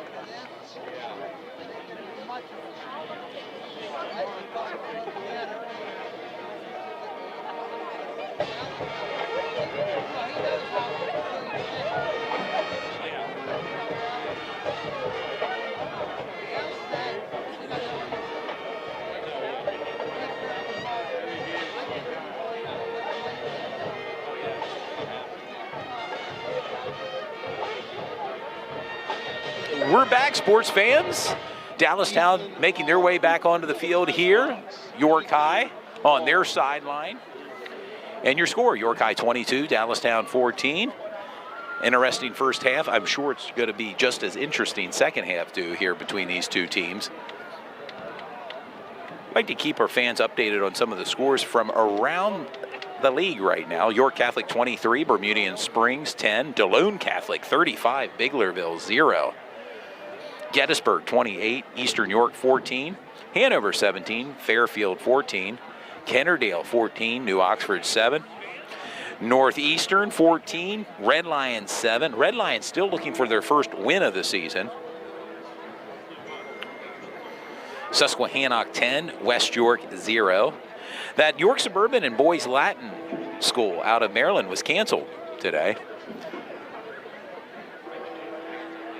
Dallastown makes their way next week to Dover to play. And York High will play host to Red Lion. Another big game next week. I'm looking on this schedule, looking ahead a little bit. Central York travels to Spring Grove. Central York all over Southwestern tonight. And Spring Grove in a bit of a dogfight with Dover right now, 7-6. Still plenty of time to go in those Absolutely. contests. That's a game that, you would thought there would been a different score so far with Spring Grove having such success so far early on in the season. But like I said, Dover's no slouch. Any of these teams on any given Friday can give maximum effort and stay in a game and pull up an upset. So keep an eye on that Dover versus Spring Grove game.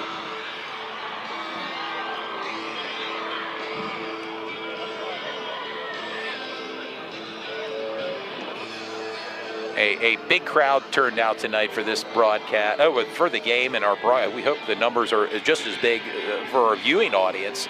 And hello to everyone. I'm unable to communicate lots of times during the YouTube chat, because I'm calling the game, so I try to get in a word edgewise here and there during halftime with our fan base. Yeah, a lot of people ask us, Todd, about our mission statement and what we're really about. So, if you want to just... Well, we're here to empower York County athletics, connect the community to their local schools, and provide a bigger platform for our local student athletes. Our goal is to empower student athletes and provide more exposure to athletes in South Central Pennsylvania. We specialize in streaming live sporting events, and all our games are filmed live and featured on Comcast Cable TV Channel 18, online and other media outlets simultaneously. Sports Shoot Stars partners with local sponsors, and with that union, we have an opportunity to reach 2,000 to 5,000 views per game. I've seen them higher within a 48-hour period, broadcast Absolutely. period, too. It's amazing just in year 5 how this is really taken off. This platform, our viewership, our sponsorships. Yeah. I mean, we have 6 sponsors tonight. Yeah, I give a lot of credit to you, Todd. Like I said, I think you do a great job of announcing games and, advertising, things like that. And also Cliff Kern, he's our producer, IT guy behind the scenes. He makes sure, every game is a crisp, clean, game in high definition, 1080, 4K. When we do go down, he's working diligently So we're back on track. So, you know, big shout out to Cliff Kern. He's the guy behind the scenes that hardly anybody sees, but he's so pivotal. Pivotal. He really is and pivotal. an intricate part of our success. And here's this tip-off of the second half. Dallastown has the ball. Colt Mahorny carrying the ball upfield. Out near the 40-yard line for Colt Mahorny. And that ball, did that ball come out, dude? Looks like there's a little scatter going on.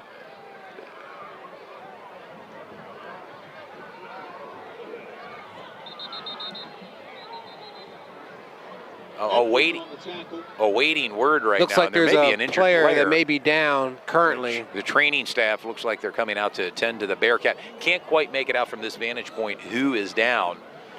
I also want to tell the fans that just maybe tune into the game. Dallastown has had their opportunity to tie this game up. They was in the red zone 3 times so far, came out successful twice, and, you know, York High's, you know, pounding the ball. I mean, they're pretty much scoring at will when they're on offense, and, you know, I think Dallastown, you know, the key to the second half is to keep the ball out of York High's hands. You want to get your 3 yards per play, get your first downs, and keep grinding the ball, and keep the ball out of York High's hands, because each time they had the ball, well, except one time, they had an opportunity to score.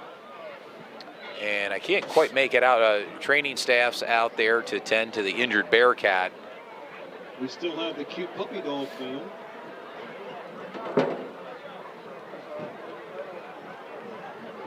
Coach Russ Stoner out there. Had a chance to see his father here in attendance as well tonight, pre-game, walking in.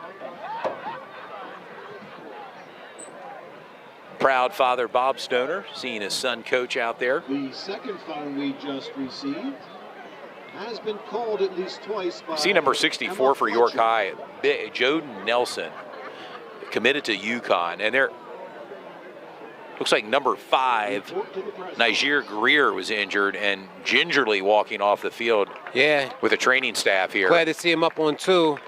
Yeah, even though he's not able to put a lot of pressure on it. It looks like his left foot there, but is able to walk off.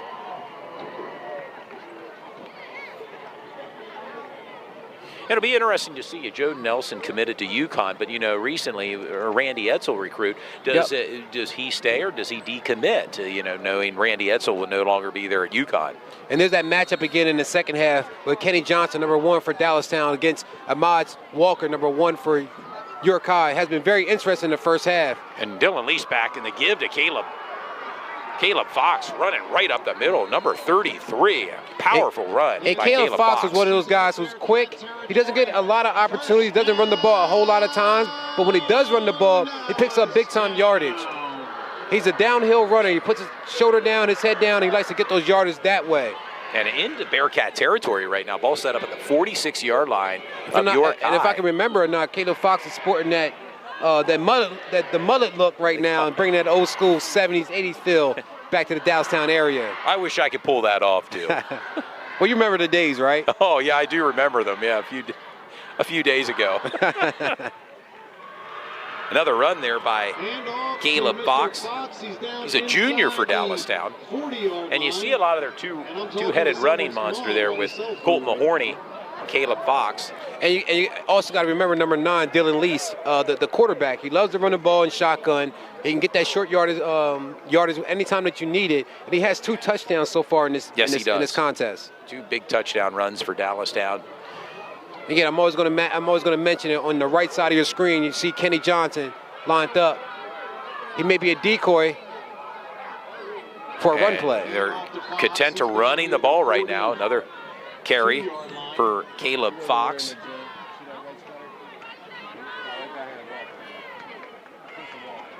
Various media in attendance tonight, as you would expect to. Print media here, the radio side is here as well, and of course we're here with Sports Shooting Stars. A big broadcast. Glad to be part of it here tonight. Yeah, York High and Dallastown, these guys know each other. They play many times throughout the year, football, basketball, and all sports in between. The players know each other, so there's a lot of fans here that know both squads. And some movement there along the line. And I think that's against number 84 for Dallastown. That would be Gavin Wentz. Let's see here, we're awaiting word. It's going to send Dallastown back 5 yards. Yes, it is. A false start. Very crucial play right there, because now they're at a 3rd and 11 versus a 3rd and 6. And we saw Dallastown before kind of stall out a little bit once they, put a little pressure on York High. So, they want to, this opening drive of the second half, they want to get some points on the board. They do have a kicker that could kick a field goal, but they have to get a lot closer. Here is Dylan Fox looking to go deep and pass incomplete. Lisa's pass intended for Wentz is That was intended for Gavin Wentz, the senior for Dallastown. And that's good defense from York High. Bring up a 4th down and 11 with 10:02 to go here in the third quarter with your score York High 22, Dallastown 14. And we have so much to give away today, Todd. We have about 3 different player of the game shirts. We have a gift certificate from Parmer's Pizza of Dallastown, a dinner of 4. I mean, some of these student athletes are going to be pretty happy. They will be after this game. Fake. And a fake. There's a fake. Colt Mahorny down the left sideline, down to the 40, and he reaches out. And he's way short. To the mark. He's about 3 yards short.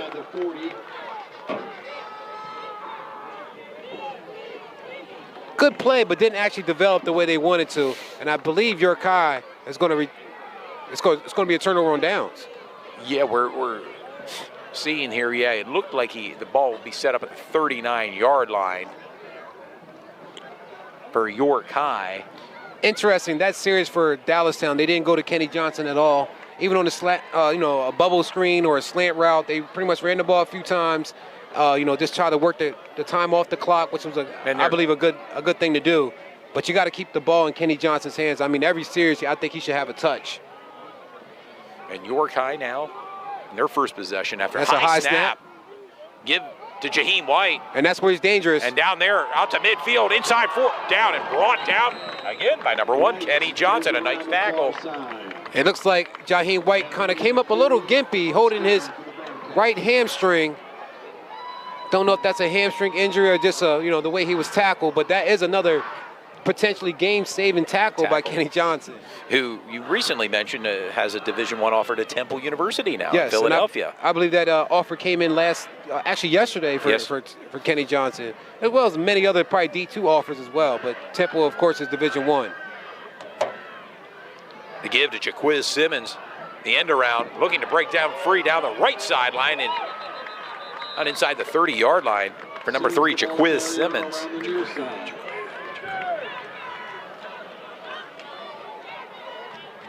Jaquiz Simmons is another speedy wide receiver that York High has at their disposal. They have a lot of guys that can get the ball and get a lot of those yak yards, as we said earlier, those yards at the catch.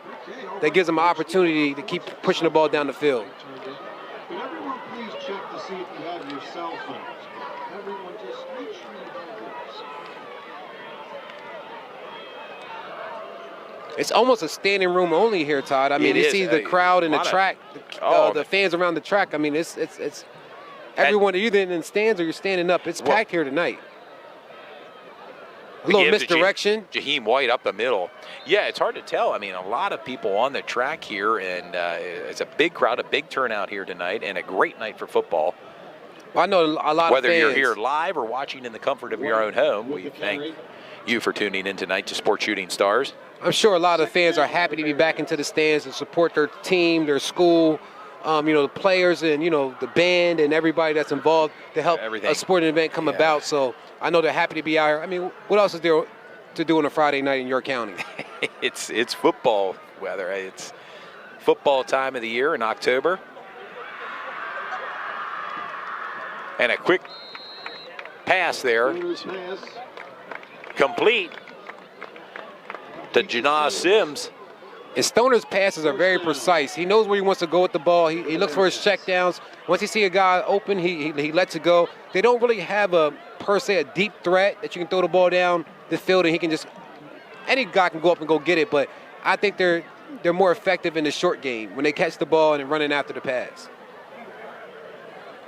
In the past, they had guys like Rob Rideout. They had Rasheem Lee. And Rob's here. I saw him here. He's here. And last week, I had the pleasure of talking to him on the sidelines at the Central games. Rob Rideout's also at Millersville University. In and out of the hands for his intended receiver, Johnny Jeshire. And some of those passes that are that quick, they're almost like a handoff. Yeah. To be honest with you, I mean the guy's already in motion, and he's going to get the ball right there at that line of scrimmage. So they're almost like a handoff that I see a lot of the NFL does as well. Yes.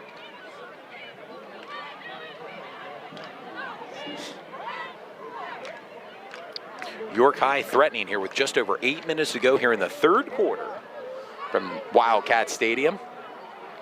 York High will return home next week to play host to Red Lion. And I guess Kenny Johnson's lined up at almost of a outside linebacker defensive end position. And there's Jaheim White looking for running room. He's in. He can walk in. Jaheim White, a 15-yard touchdown run. So hard to stop. So hard to stop. Weaves into the end zone, touchdown, York High. I mean, Jaheim gets the white. I said Jaheim White. Jaheim gets the white. Jaheim White gets the ball, and he lowers his shoulder, and he does a dip move, and it really freezes the defense, and they don't know what to do. And that's one of his patented plays, patented moves. But once he does that, he hits the outside, and it's just off to the races. Yeah, similar, another player, when he hits the open field, he's gone. We saw it earlier, Nick Singleton, when he hits the open field, gone. There's just no one to touch him in. And York High going for a two-point conversion. Jaheim White makes it, gets it in, a two-point conversion for Jaheim White, and just like that, York High is up 30-14 with 8 minutes to go. The Bearcats 30, the Wildcats 14.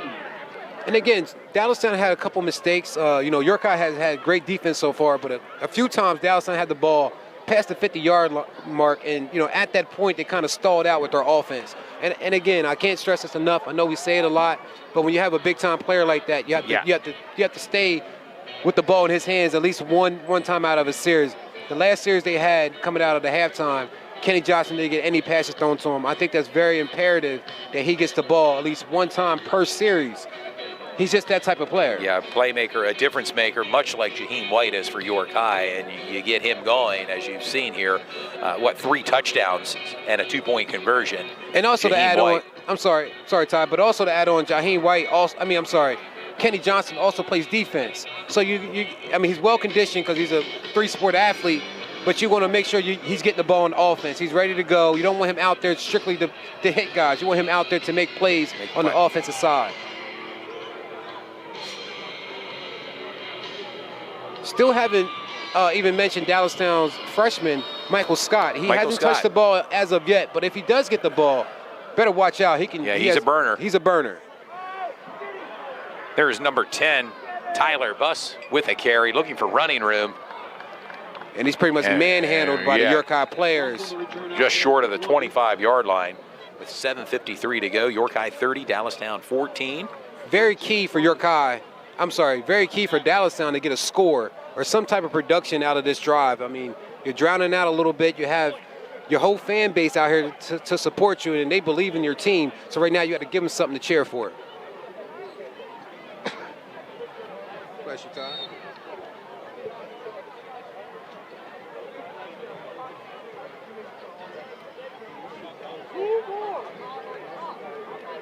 Give you some scores from around the league. Delone Catholic 35, Biglerville 0, York Catholic 23, Bermudian Springs 17, Gettysburg 56, Eastern York 14. And we're back to action here, and a carry. Handoff to Mahorny. Colton Mahorny with a carry. And Dallastown committed to the running game here. Absolutely. Greer with the tackle.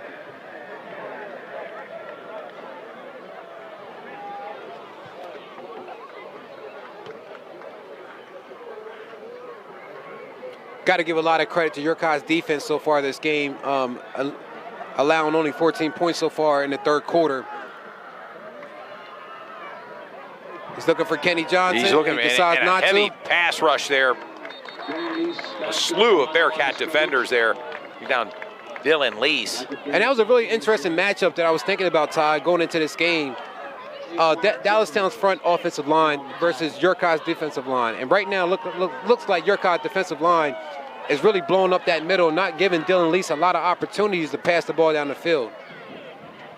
Well, it brings up a third down now and 10. Ball on the 24-yard line, Dallastown. On that last play, you can see Dylan Lease was looking towards Kenny Johnson, who's matched up against Amaj Walker, but didn't have the opportunity to get it out there. And it looks like also wherever Kenny Johnson goes, Amaj Walker is shadowing him and make sure he's keeping him.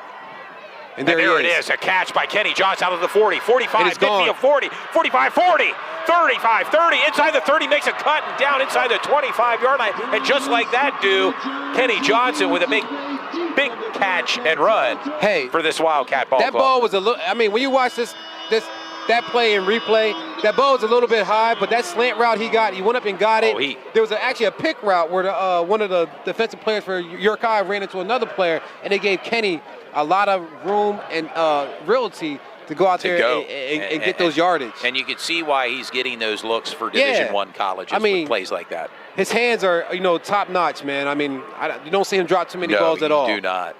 Transfer from York Suburban, now here at Dallastown for his junior year.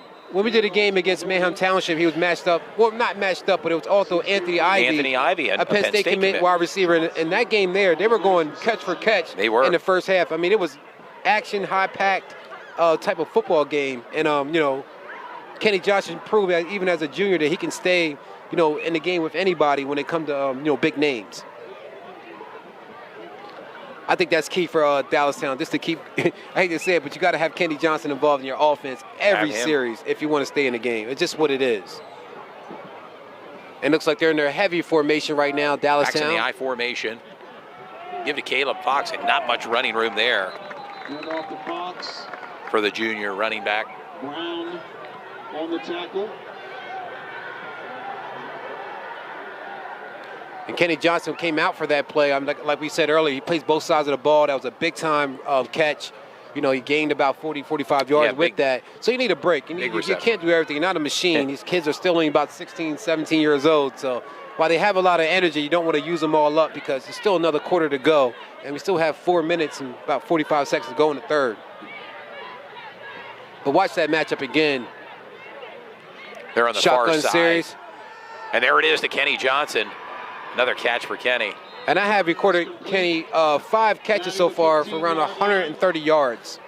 An impressive night so far. And there's still a quarter remaining and just under 4.5 minutes to go here in the third quarter. With your score, York High 30, Dallastown 14. Thank you for tuning in to Sports Shooting Stars tonight. Dew Jones, Todd Edwards, camera operator Belinda Morales here at a packed house at Dallastown. Want to give a quick shout out also to Cliff Kearney somewhere remotely watching this game, making sure everything's running cleanly. We really appreciate Cliff. And some movement there on the line. It may have been some movement on York High side there. You see Dallastown again set up in that heavy formation, that I formation. Yep, just power run. Looks like they want to run the ball and really control the clock as they go into the third quarter. Oh, it's illegal procedure on the offense. Got to move them back 5. And that's a penalty you don't see too often on the offensive side in high school football.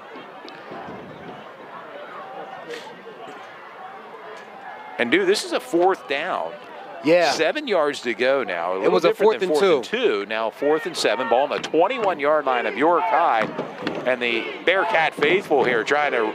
Well, the go-to. And right now, Maj Walker, number 1, matched up with Kenny Johnson. That's where you want to go to. He's looking that way.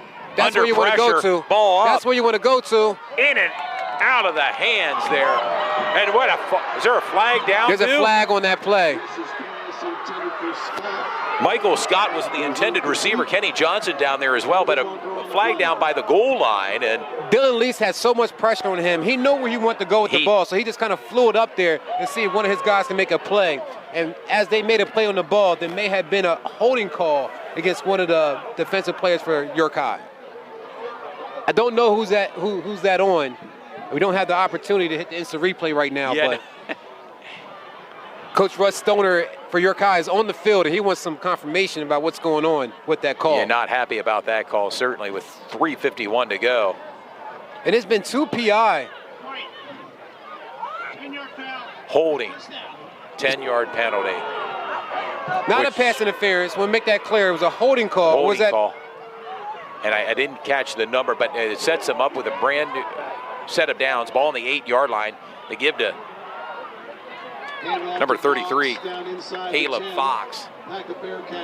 And as we said, Dallastown has been in the red zone now 4 times and only been successful twice. Well, they need to punch it in here, down to 3.5 minutes to go here. And as you can see, Dallastown is very content with trying to run the ball up the middle a few times. But according to, us watching that game, there's not much success and much production going in the middle of York High's defense. They're stout. They're led by Joe Nelson, their number 64, along the defensive line. The big plays have came on the outside and the passing game so far for Dallastown. And a quarterback keeper by Dylan down near the goal line. Dylan Lease with the keeper up the Dylan Lease. Whoa. That was a big-time tackle for number 1, Amaj Walker. He took Dylan Lease, who loves to go up the middle and put his head down. He took him head on. And I said again, when we did York High's game earlier on in the season, when they went against Governor Mifflin, the first game of the season. First game of the year. Amaj Walker did a great job, having a lot of tackles and taking a lot of guys head on. He's only about 5'9", 160, and he takes on guys that's around 180 to over 200 pounds. Plays a lot bigger than his And he brings them size. down. I mean, he makes the contact and brings them down. And again, this is where Dylan Lease likes to run the ball. And there it is. No, number 33. That's Caleb Fox with the touchdown. And it's getting a little chippy in there, Todd. Yeah, and some flags thrown again. Maybe the flags officials thrown here. Yep. Maybe flags thrown on both teams because it's got a little chippy in there where they were kind of pushing each other. But that was a great run from Caleb Fox. Another big-time player for Dallastown Wildcats. And I would assume that Dallastown may be going for a two-point conversion. The two-point conversion right now. They make this a one-score game. Yeah, down by 10. Score right now with 2:21 to go. York High 30, Dallastown 20. But it looks like the offense is out for a two-point conversion here. And between both teams, it's already 50 points put up in the third quarter. I mean, Friday Night Lights, this is what it's all about, right? Game of the week, and we're part of it, too. It's personal foul, white, personal foul, blue. Offset. Fouls. Offsetting pen. And a lot of fans are not happy. happy about that, but And again, reminder fans that are viewing at home, we're on the York side bleachers tonight, in the crowd. Yep. Right in the thick of things, right? Right in the thick of things, yeah. At least we don't have any hot dogs or apples thrown at us or rotten bananas. So hey, this ain't Philadelphia Eagles stadium. Yeah, we must be doing well, yeah. They throw snowballs at Santa there. The old link used to even have a jail cell underneath. Yeah, we see the coach. Yeah, both coaches are pretty adamant. Paul Merrick coming out there, about that call there. A two-point conversion here. And denied the 2 points there. It was a run by Caleb Fox. And your score, York High 30, Dallastown 20 with 2:21 to go here in the third quarter due. And that was a pivotal play for York High, stopping that two-point conversion, because right now that allows York High to be up by two scoring possessions. 2 scores, exactly. And interesting to see. Still plenty of time for Dallastown. I'd like to thank our sponsors tonight. Basil Insurance, Integrity First Home Buyers, S3 Performance Training, Prestige Motor Cars of York, Dean's Auto Plaza, located in Hanover, Pennsylvania, and Parma Pizza, right here in Dallastown, Pennsylvania.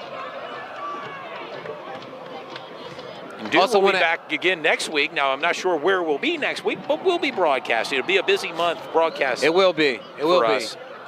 And it's like that, with this, with COVID, it scared us off a little bit. We couldn't do everything we wanted to do.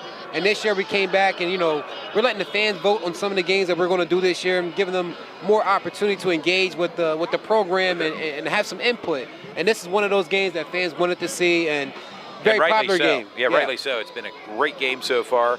I also want to add in, I got a tidbit from Paul Burdett, which is Kate Burdett's father. He said Caleb Fox is also a tremendous lacrosse player. So a lot of these players, they play multiple sports, and lacrosse is one of those sports, man, a lot of running and a little short kick. Short kick. And received by number 2, Johnny Jeshire. just to finish up, lacrosse is Go ahead. another game that's also very popular, and we're probably going to do a couple games coming into the season of lacrosse just to give fans an opportunity to check those guys out as well. There's a lot of kids that go to college for lacrosse. So. Yep, and there was a first for us this week with a volleyball game, and we may have another one or two of those matches set up as their season progresses, and the county championships are here at the end of the month at Dallastown. Quick score update from Central York. Central York is up 53-0 with 4 minutes and 26 seconds to go in the third quarter over Southwestern. Oh my! Looks like Central York is still in control. And a give to Jaheim White, looking for running room. And he drops the ball. And a fumble, and it looks like it was recovered by Dallastown, dude. You won't see that too often from Jaheim White. You do not see him lay it down on the carpet too often, but right there you did. And with that, a big momentum swing possible. Kenny Johnson with the fumble recovery, and each team now with the turnover. And Kenny Johnson, for what it's worth, he's having a great offensive game, but you can't deny that he's having a great defensive game as well. He brung down Jaheim White a few times on some game-winning touchdown saving tackles. With Jaheim White had full head of steam, and Kenny Johnson had a couple tackles against him. Well, this brings out this Dallastown offense down by 10 with 2:07 to go right now. York High 30, Dallastown 20, but set up with excellent field position. Ball just shy of midfield. And that's the turnover that Dallastown needed. Now they have to produce and get some points off of this, and they have a new quarterback in there. Yes, Dylan Strauss had a big run.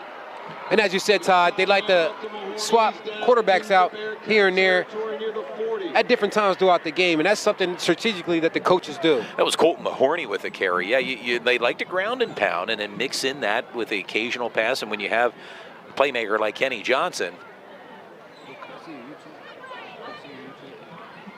you start getting maybe 8-9 guys in the box stopping the run, and then all of a sudden that opens things up on the outside for your playmakers such as Kenny Johnson. And keep an eye on Kenny Johnson and Miles Walker again on the right side of your screen, and he's looking at him. And there it is, another completion to Kenny Johnson, looking for extra running room. That yak, yards after the catch, and a big hit. That's a big-time hit for number 10.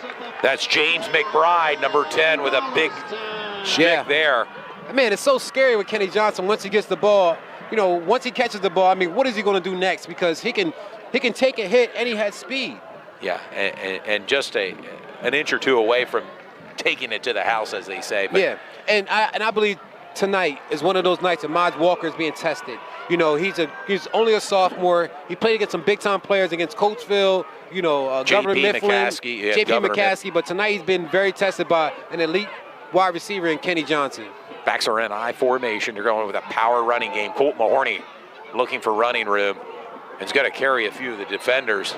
And off to Mahorny. He fights his way down near the 25. We're under a minute to go here in the third quarter, and don't go anywhere. Fans that are tuned in at home, I can't stress that enough. It may come down to the final seconds here at Wildcat Stadium. And you also got to remember that Dallastown has a kicker. They have a guy that can, kick those field goals if they get in that position. So, it can be a one-score game very, very quickly if they get within 5 to 10 more yards. And again, quarterback Owen Walker, Strauss in for Dallastown. Kenny Johnson lined up together. And they give to Colton Mahorny looking for running room. And he's pushing. And off to Mahorny, he's down inside the 25. And that will be the final play of the third quarter with your score. York High 30, Dallastown 20. At the end of 3, the Bearcats 30, the Wildcats 20. And so far, Todd, on both teams, their star players are making big-time plays. Jaheim White, Florida, number 4, has 2 touchdowns so far. If I'm not mistaken, 3 touchdowns so far. And a 2-point conversion. A fumble, which right now has set up Dallastown. Uncharacteristic fumble. Yeah. Very uncharacteristic of Jaheim White of having that fumble. But, he's the star player for that York High team. They're still going to lean on him. And he's one of those type of guys, if he has a mistake like that, he can bounce back very easily because he's a big-time player and they really feed off his energy. And then on the Dallastown side, you have Caleb Fox, you have Dylan Lease, and of course you have Kenny Johnson. Kenny Johnson has about 7 catches so far for around 160 yards. And he's not done yet as we go into the fourth quarter. A full 12 minutes to go here, and as I said, fans that are tuned in at home, don't go anywhere. It's going to be rather exciting here. Final 12 minutes. In Dallastown's offense, they flip sides here. Strauss looking to throw the ball. And that may have been tipped at the line there. His pass was intended to Kenny Johnson. Now that's going to bring up a 4th down due here and 5. Ball set up at the 25-yard line. And it looks like that offense is going to stay back on the field for Dallastown. Yeah, I mean, they have the energy. The band is going really loud right now. I mean, it's a packed crowd. They're at home. Why not? It's the fourth quarter. It's 5 yards. A team like York High, if you give them offensive opportunities, they can score. You want to go to your bread and butter here, I believe, for for Dallastown. And right now, if I'm not mistaken, I may be wrong. Yeah, Kenny Johnson is in the game, so you want to go to your bread and butter. And complete to number 4. That's Isaac Gutierrez, his first catch. First down, Dallastown. Move the chains, gives them a new set of downs here. That was James McBride in on the tackle for York High. James McBride, a transfer from Red Lion, now here at York High, making his presence here known on the defensive side of the ball.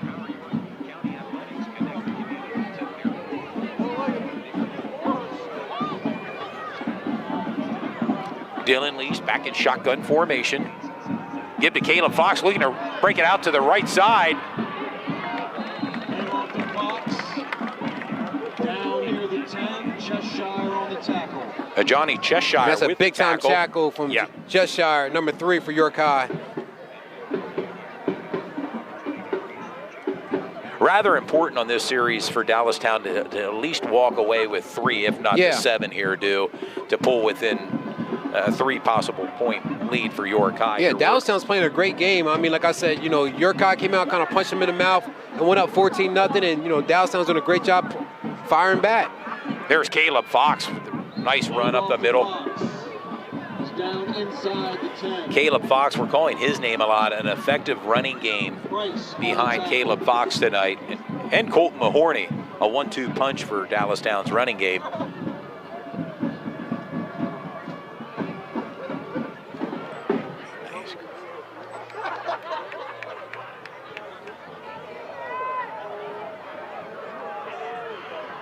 And it's going to be interesting to see this Division I. And that was a big-time play. Colton Mahorney lowers his head. You heard that crack the whole way up here. Absolutely, yeah. It's going to be interesting, to see this Division I and YAIAA. Is it going to be Central? Is it going to be York? Is it going to be Dallastown? Spring Grove? Are they for real? Are they going to be there? A lot of teams in D1 do, but go ahead. Yeah, I believe a lot of fans are really excited about the fact that there's so many good teams in YAIAA. In the past, it really was just a red line, Central York High, but now you have teams like Spring Grove, Dallastown that's creeping up on the edge. Southwestern tonight, we thought Southwestern as well. They're being currently spanked by Central York. And 53-0 right now, and it's been pretty tough. And a quarterback keeper there by Dylan Fox as it moves the pile. That was a 4th down and 2, dude. The ball set up on the 8-yard line, and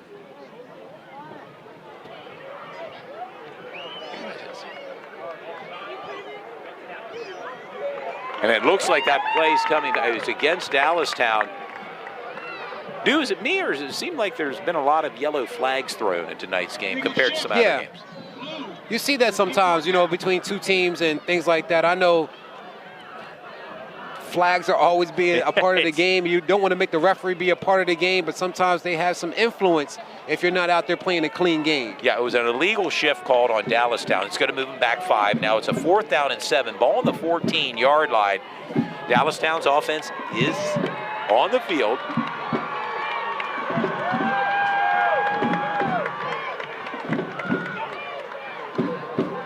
Colton Mahorney, the lone setback.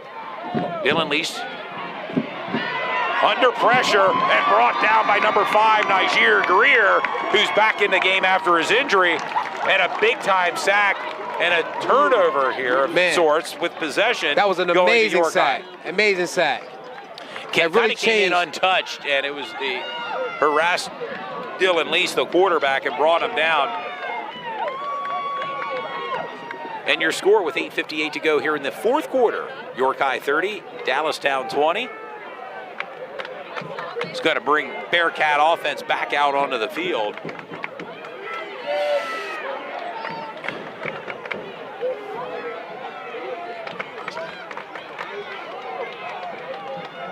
I want to remind the fans, we're going to close out our regular season with York High and Central. At Central. And what a main event matchup that has the possibilities of being. Yeah, in the last couple of years, that's pretty much been the county championship game. There's Shaheem White right down 40, 45 midfield. He's 40. He's not going to get caught. He's off to the races down the left sideline. Touchdown, Shaheem White. And that may have been the nail in the coffin due tonight against Dallastown. And wait a minute, a flag is down.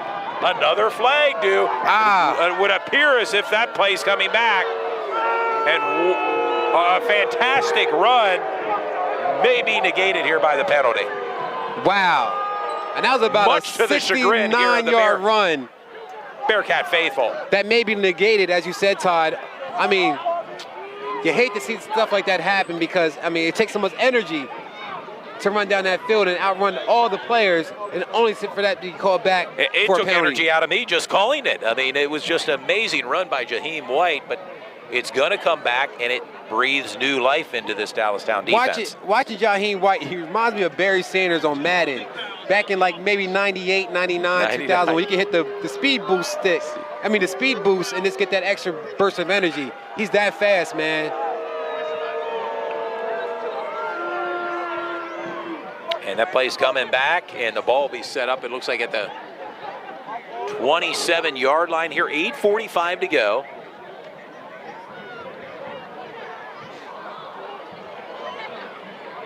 And a big penalty against the offense. And here I'm pretty for sure York Coach High. Stoner, you know, when he reviews this game, he's going to look at some of these penalties and make sure that they're official or not, because, you know, you want to have a clean game as you get later on in the season where you don't come across these big-time plays that get negated and called back because, you know, sloppy Well, play. they're back at it again. Jaheim White down the left sideline, down the left, 35, 40, 45 out to, and a big-time tackle there by Dylan Lease out there. And just so fans know, Jaheim White is only a junior. He will be back next year. Next year. For York High. I mean, he's going to have the Division I scouts flooding York High field next year. You think about it next year, I mean, Jaheim White, a senior. Kenny Johnson here for Dallastown will be a senior next year. Players to keep an eye on next year. And you talk about it, some coaches, you know, we had Coach James Franklin here at Central last week.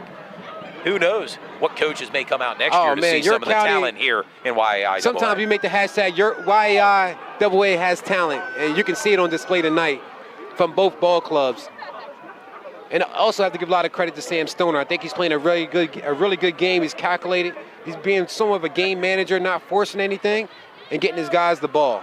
And there another give to Jaheim White down that left sideline. Up to midfield, Jaheim White, Florida. Big game for Jaheim tonight. And York High must see something on that left-hand side with Jaheim White. He's getting a lot of yardage when he gets the ball on that left-hand side, which is the opposite side right now of Kenny Johnson.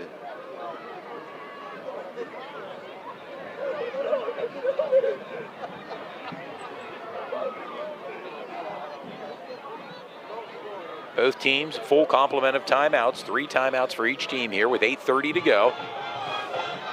Ball just inside the 50-yard line in Dallastown territory. It's only a 10-point game, which is a 2-score game pretty much, but Dallastown is in this game. Do not get that twisted. They're still here. White. He broke 2 tackles, and he's still not going down. No, he pushed him out of bounds there, Kenny Johnson. I mean, it's a loss. Todd, when you watch Jaheim Florida White run the ball, who does he? I mean, you're a little older than I am. Who does he remind you of? Sanders? For me, it's Barry Sanders. Yeah, I remember Barry Sanders, and he just made. It was amazing. But prior to that, I mean, you remember Walter Payton, Sweetness with Chicago. Course, yeah. Another great running back. Really good guy on and off the field. water paint. And I remember another guy for New York Giants, Dave Meggett. I remember Dave Meggett. Dave Meggett, short, yeah. just a punt burst returner of as speed. well. Punt returner, Yep. yeah. A Towson product, by the way. Right down there in Baltimore. Yep. Oh, it's a movement there along the line. And again, your Kai has to clean up on some of these penalties. I'm pretty sure Coach Stoner, when he reviews this tape over the weekend, he's going to see how official these calls were, and they are, what the referee is seeing. He wants to clean that up moving on in the season because you don't want that going into the districts, especially districts and states, county championship games and things like that. Yeah, a false start. The offense, Bearcats. Yeah, something that's been very noticeable tonight, unlike some of the other past broadcasts, than the amount of penalties tonight. Stoner throws the ball complete.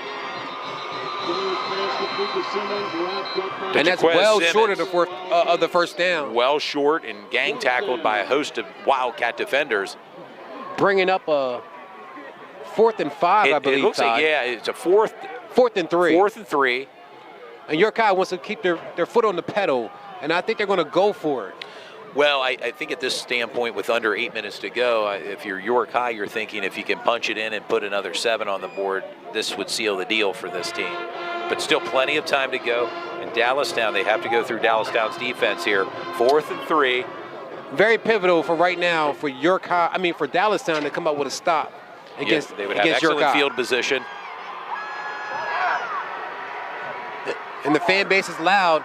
Can they get a stop? Jaheim White outside, down to the 40, inside the 30-yard line. Jaheim White. And there goes Jaheim White. His helmet's back off again. His helmet popped off again. Yeah.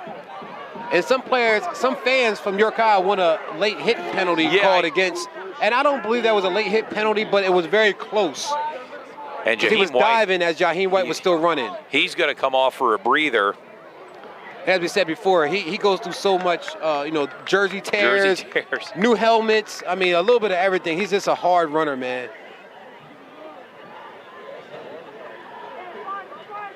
Right now, that has to be very defeating for the Dallastown front linemen to know that Jaheim White is doing whatever he wants on that left-hand side. They have to shore that up. Yeah. They have to shore that up.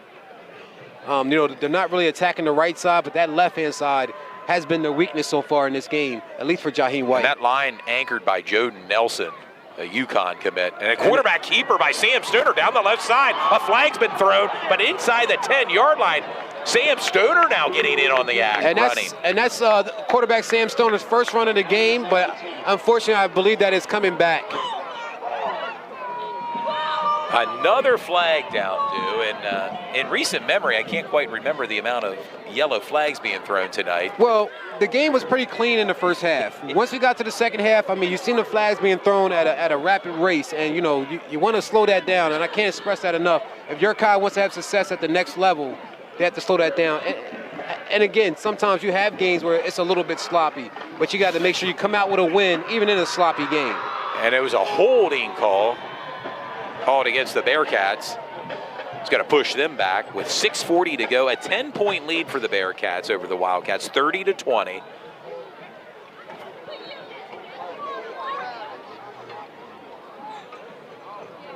York High 1st and 10. The ball at the 40-yard line. In control of the game, of course. And there's Jaheim White now running to our side, near side. Looking for extra running room and has found it down the right sideline. Wow. He could be going. Wow. Inside the 10, touchdown. Jaheim White. Wow. Make something out of nothing. To be one of the, what a play. You thought he was stopped and going out of bounds. And just like that, Jaheim White with a 40-yard touchdown run, dude. And how about this, Todd? There's no flags on the field. Yeah, no flags. He had a 70-yard run earlier, and they drew that back. Now you got another 45-yard run with no flags on the field. I'm looking after a big play like that to see if any yellow was thrown in. No, there's no flags. And that's York High's #1 fan right there for football. He gets the crowd excited and hyped up. Well, the Bearcat faithful have a lot to be proud of tonight coming into Dallastown. And right now with a 16-point lead with 6:17 to go. Yeah. And right now, Dallastown has Kenny Johnson slow to get up down there. The training staff tending to him as he's walking off on his own power. And on that last play, Kenny Johnson and a couple other Dallastown players had an opportunity to slow in Jaheim White down, and it looks like he was slowed down. He did a little slip, took his gut in, as you say, and, just hit the sideline. And again, it's almost like watching a video game player. It is, and I can't wait to see the replay of that when I watch the broadcast again. Has to be one of the better plays that we filmed so far this year. Mom's even one of those plays by Nicholas Singleton where he did a play like that as well. Nick Singleton, These guys are just next-level players, Todd. And I have a feeling you're going to see Jaheim White get more offers than Bowling Green here. They're going to continue to come in. On that two-point conversion unsuccessfully, but still a 16-point lead now for York High, 36-20. As long as these players, Todd, these student athletes, do what they have to do in the classroom, and all the stuff they do in the way they perform on the football field, I mean, the sky's the limit for these players as far as where they can go, where they want to do. Yeah. They can really make their way out of York County, play anywhere in the United States, and be successful. And the way the NCAA is set up now, they can even get paid to play in the college. That was just instituted this year, where a lot of the players can go out, if you will, and have meet and greets, get sponsorships, and get an autograph signing and such. And it's interesting. You mentioned with COVID too. A lot of the players, it's been tough for recruiting purposes because a lot of the current college players could come back for a 5th year, much like what Eli Brooks plans to do with Michigan. So it kind of, I think it throws in some cloud of secrecy of sorts in terms of being able to go out and fully recruit players that could stay for an additional year because of the COVID restrictions. Being a student athlete has really become a business. It was pretty much ran by the schools and things like that, but now they're giving more power to the players, and they're having an opportunity to make some money, get their name known, and get paid for their likeness, which I think is a great thing, by the way. Colton Mahorny with the catch, bringing the ball upfield. They switching directions. And I'm sitting here right now with 6:08 to go, and you think about players of the game, or a player of the game, and my vote is Jaheim White, Florida. I mean, he's just really kind of taken over this game, and with some of the runs he's had, 4 touchdowns, 2-point conversion. It's just been a stellar night for him tonight against this Dallastown ball club. A well-prepared Dallastown club coming in here with a 4-1 record. I mean, with 6 minutes left to go in the fourth quarter, Dallastown right now is playing for pride. There's a face mask charge. Personal foul against York High, a 15-yard penalty after the run. And I'm not mistaken, York High has to have around 50 to 75 yards in just penalties. Yeah, or more, to be honest with you. So Dallastown has the ball here, and they have their other quarterback in right now, number 12. In and out of the hands for the intended receiver, number 4, Isaac Gutierrez, and that's Owen Strauss, number 12 for Dallastown. They kind of platoon the quarterbacks here. We saw that against when they played here against Manheim Township. And maybe Strauss, maybe your pocket passer a little bit more, and Dylan Lease is more your playmaker, running the ball, RPOs, sneaks, and things like that. Seems like he has a little bit more of a package, but Strauss has a good arm as well, and that's 2 high balls back to back for Strauss. Bring up a 3rd down and 10. 5:59 to go here in the fourth quarter from Wildcat Stadium. We also got to, ask the fans, who do you believe is going to be the player of the game? We're giving away a dinner of 4 at Parmer's Pizza. Of course, a player of the game shirt. We have some new shirts available that we're going to give away. And right now, I know a lot of people are probably saying, undoubtedly, Jaheim White, a.k.a. Florida. Yeah, Florida. An impressive effort tonight, and certainly there'll be a lot of film and highlight film here from our broadcast tonight. And as you can see for Dallastown, Kenny Johnson's not in the game at all right now. And a catch there by number 3. That's Isaiah Baker. And that was a good pass from Strauss to Baker. Yeah, the diminutive receiver caught that one.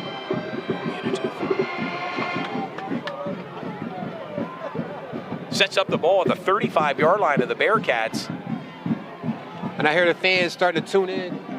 And they're saying Florida for player of the game, and that will be the second time he gets player of the game for us. Last year, he got player of the game against Northeastern, I believe. Northeastern, I believe. We were up there at Northeastern. Yeah, it was he and Sam Stoner. I really appreciate Florida as well. I see him doing a workout during the summertime, and he had one of our player of the game shirts on during the workout. So, you know, he's going to be blessed and get another shirt as well. He's certainly earned it tonight with just over 5 minutes to go here. A 16-point lead for York High, 36-20 over Dallastown. Dallastown's possession, ball set up at the 36-yard line of York High. I want to give a lot of credit, as I said before, Sam Stoner for York High. Also had a really good game, really managed the clock very well. And a passing catch there down the right sideline. Strauss's pass. To number 13, Kerry McWilliams. His first reception tonight for Kerry McWilliams. And that's another first down for Dallastown, dude. Yeah, Strauss did a great job of looking at his check downs and getting the ball to an open wide receiver. The York High players, the defensive players, were closing in on him very fast, and he got the ball out and gave him an opportunity to get a first down. And as we said again, throughout this whole series, Kenny Johnson, number 1 for Dallastown, has not been in the game. He got injured on a defensive play. He did get injured. Something to keep an eye on, I think, forthcoming as this team will prepare next week to travel to Dover. The availability of one Kenny Johnson. Absolutely. And with that last touchdown from Jaheim White, you know, and also Kenny Johnson being somewhat getting up pretty gingerly, you don't want to force him to do too much down by, 2 touchdowns right now. Yes. More than 2 touchdowns. Yeah, 16 points right now, York High. A comfortable lead here with just over 4 minutes to go here in the fourth quarter.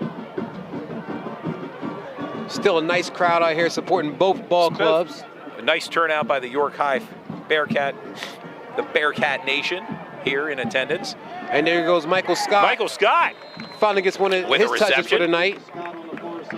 He's a speedster. He's a burner. He's got to be a player you're going to keep an eye on and hear from Dallastown for a few more years as he is a freshman. The lone freshman playing for this Dallastown ball club. As we see, Kenny Johnson is coming back into the game for Dallastown. Strauss still out the helm for the quarterback position for Dallastown.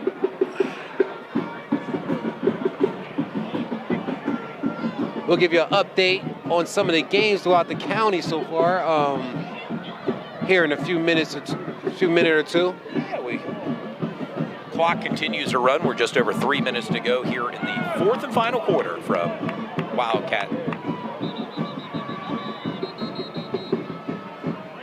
And it looks like a timeout was called by interim head coach Paul Merrick tonight.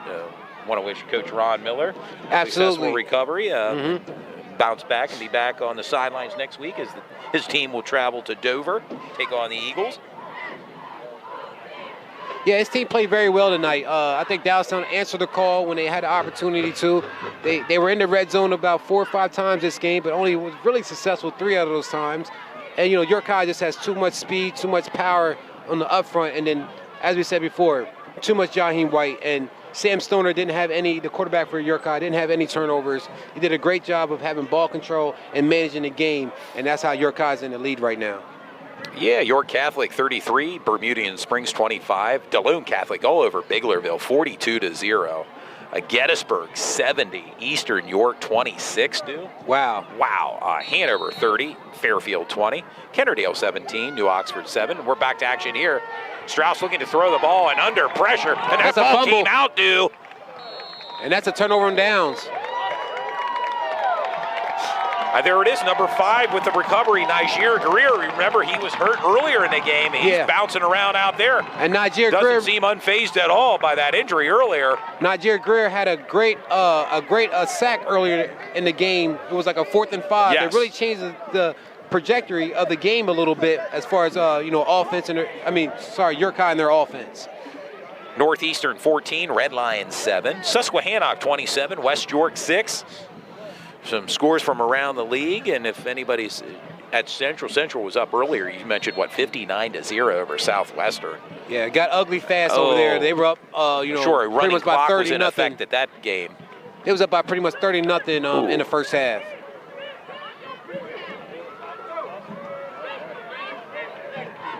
And number 2 now in, Johnny Jeshire going to finish the game out as I see Florida, Jaheim White on the bench. His night's complete. Well-deserved break for the remainder of the night.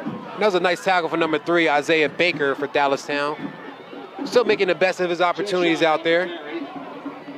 Shout out for Dallastown, their athletic director, Josh Luckenbaugh, for allowing us to come back to Dallastown to film this game. Game 2 here at Dallas, and we're going to be back for that Spring Grove and Dallastown game. And I tell you what, who knows? We may be back more. I mean, we'll kind of base our broadcast schedule on the game of the week and what we feel may be the big game that fans at home want to watch. Yep.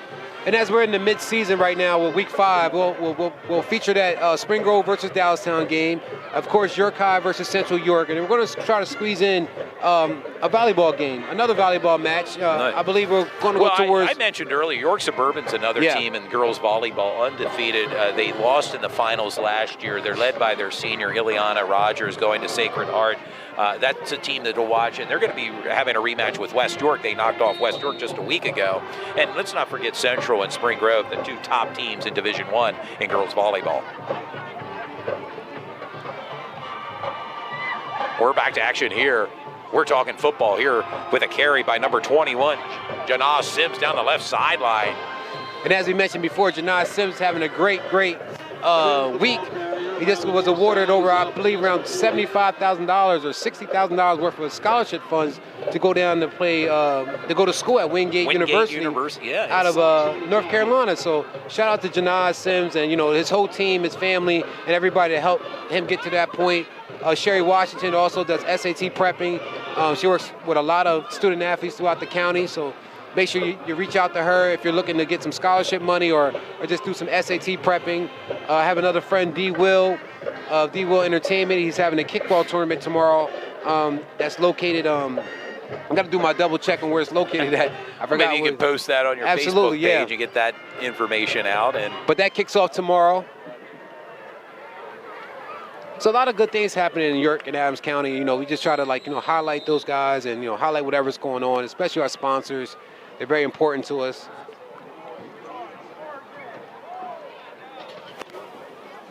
And it looks like a timeout's been called here with 1:56 to go. Dallastown has 1 timeout remaining. York High has 2. Your score, York High 36, Dallastown 20. Folks, just a reminder, we do have a cell phone in the press box, and there is a puppy dog on it.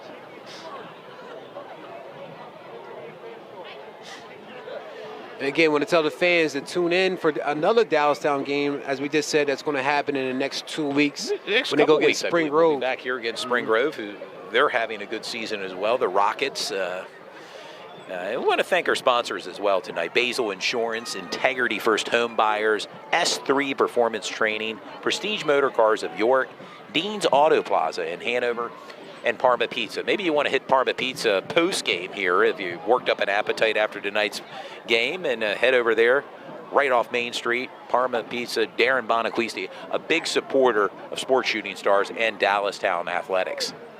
Yeah, absolutely. Darren's always on scene somewhere. He helps out with the BK Classic. That's ran by Bud Kyle. They do a great job. We filmed the BK Classic not too long ago. Looks like Millersville, their coaching staff is about to head out. Staff coming, leaving. They saw what they needed to see so far from their players that they're interested in. You always know a scout when they're sporting their colors, they're from the college, whether it's a jacket, a polo shirt. Very important. Let them know where you're from. So it's been a great experience tonight, great weather, and take care. Fan base has been rather receptive here.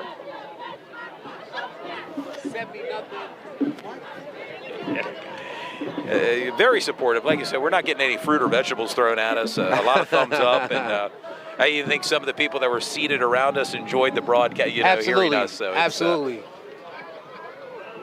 Yeah, York High fan base, like I said, my alma mater as well. They love York High. They have their fan base travels wherever they go. They come a storied history with York High through the years. The running backs, the guys had a couple players make it to the league.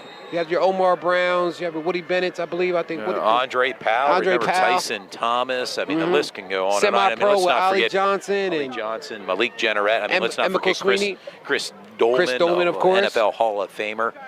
Just a long lineage of athletes and stars from York And his High. brother Ty Dolman actually played for the Globetrotters. Globetrotter basketball, yep. And it's so much continuing talent here tonight. I mean, you see Sam Stoner, you see Jaheim White, Jaquez Simmons, Janaz Sims. I mean, some playmakers. In Florida, Jaheim White is just following that long history of great running backs for York High. Like I said, you have your Ollie Johnsons. You Rob have your, Rideout, who's here. I saw him here earlier tonight. Yeah, it's just incredible, the talent. Absolutely. Khalil Dorsey's, your Dejor Stewart's. A lot of good players.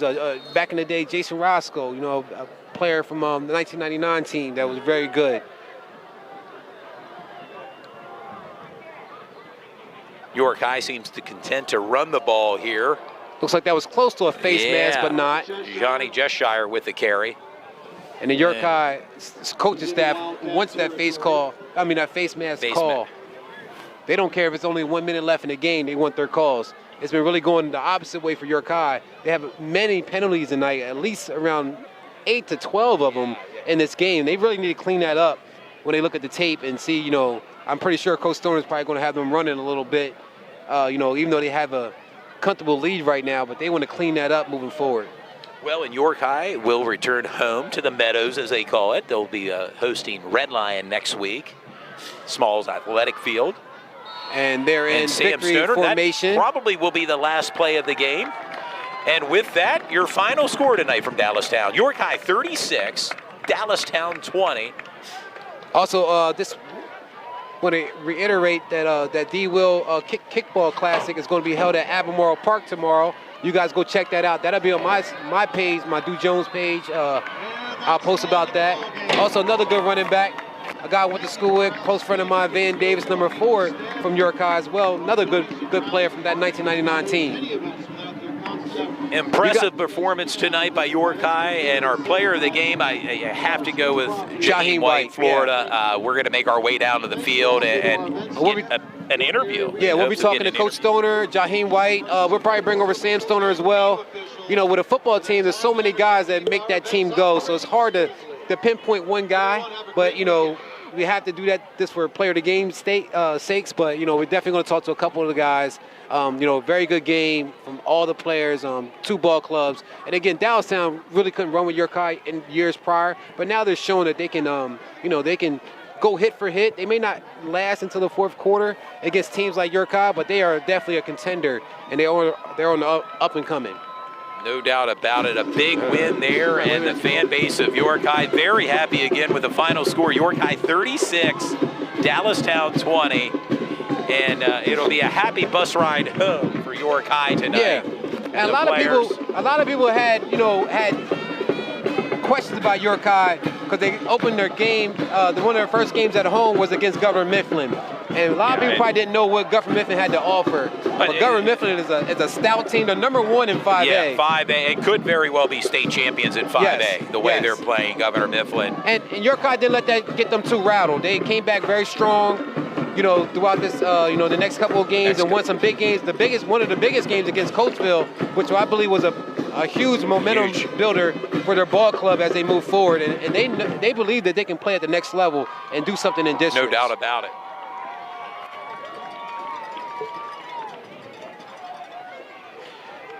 Well, York High moves to 4-1, Dew.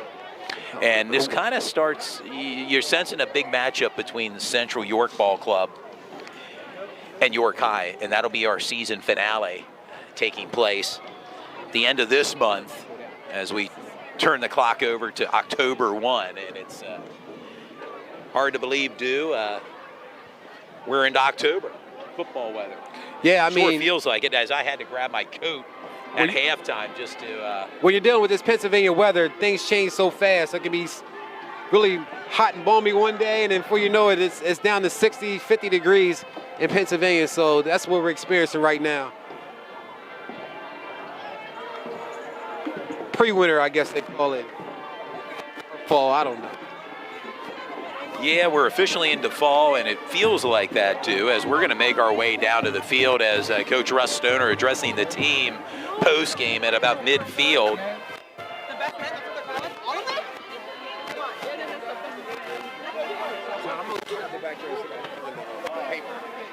Okay. Stoner, Coach Yeah. Stoner, and Yep. Yeah, I'll try to get them down here, dude. We're trying to coordinate an interview here. Yeah.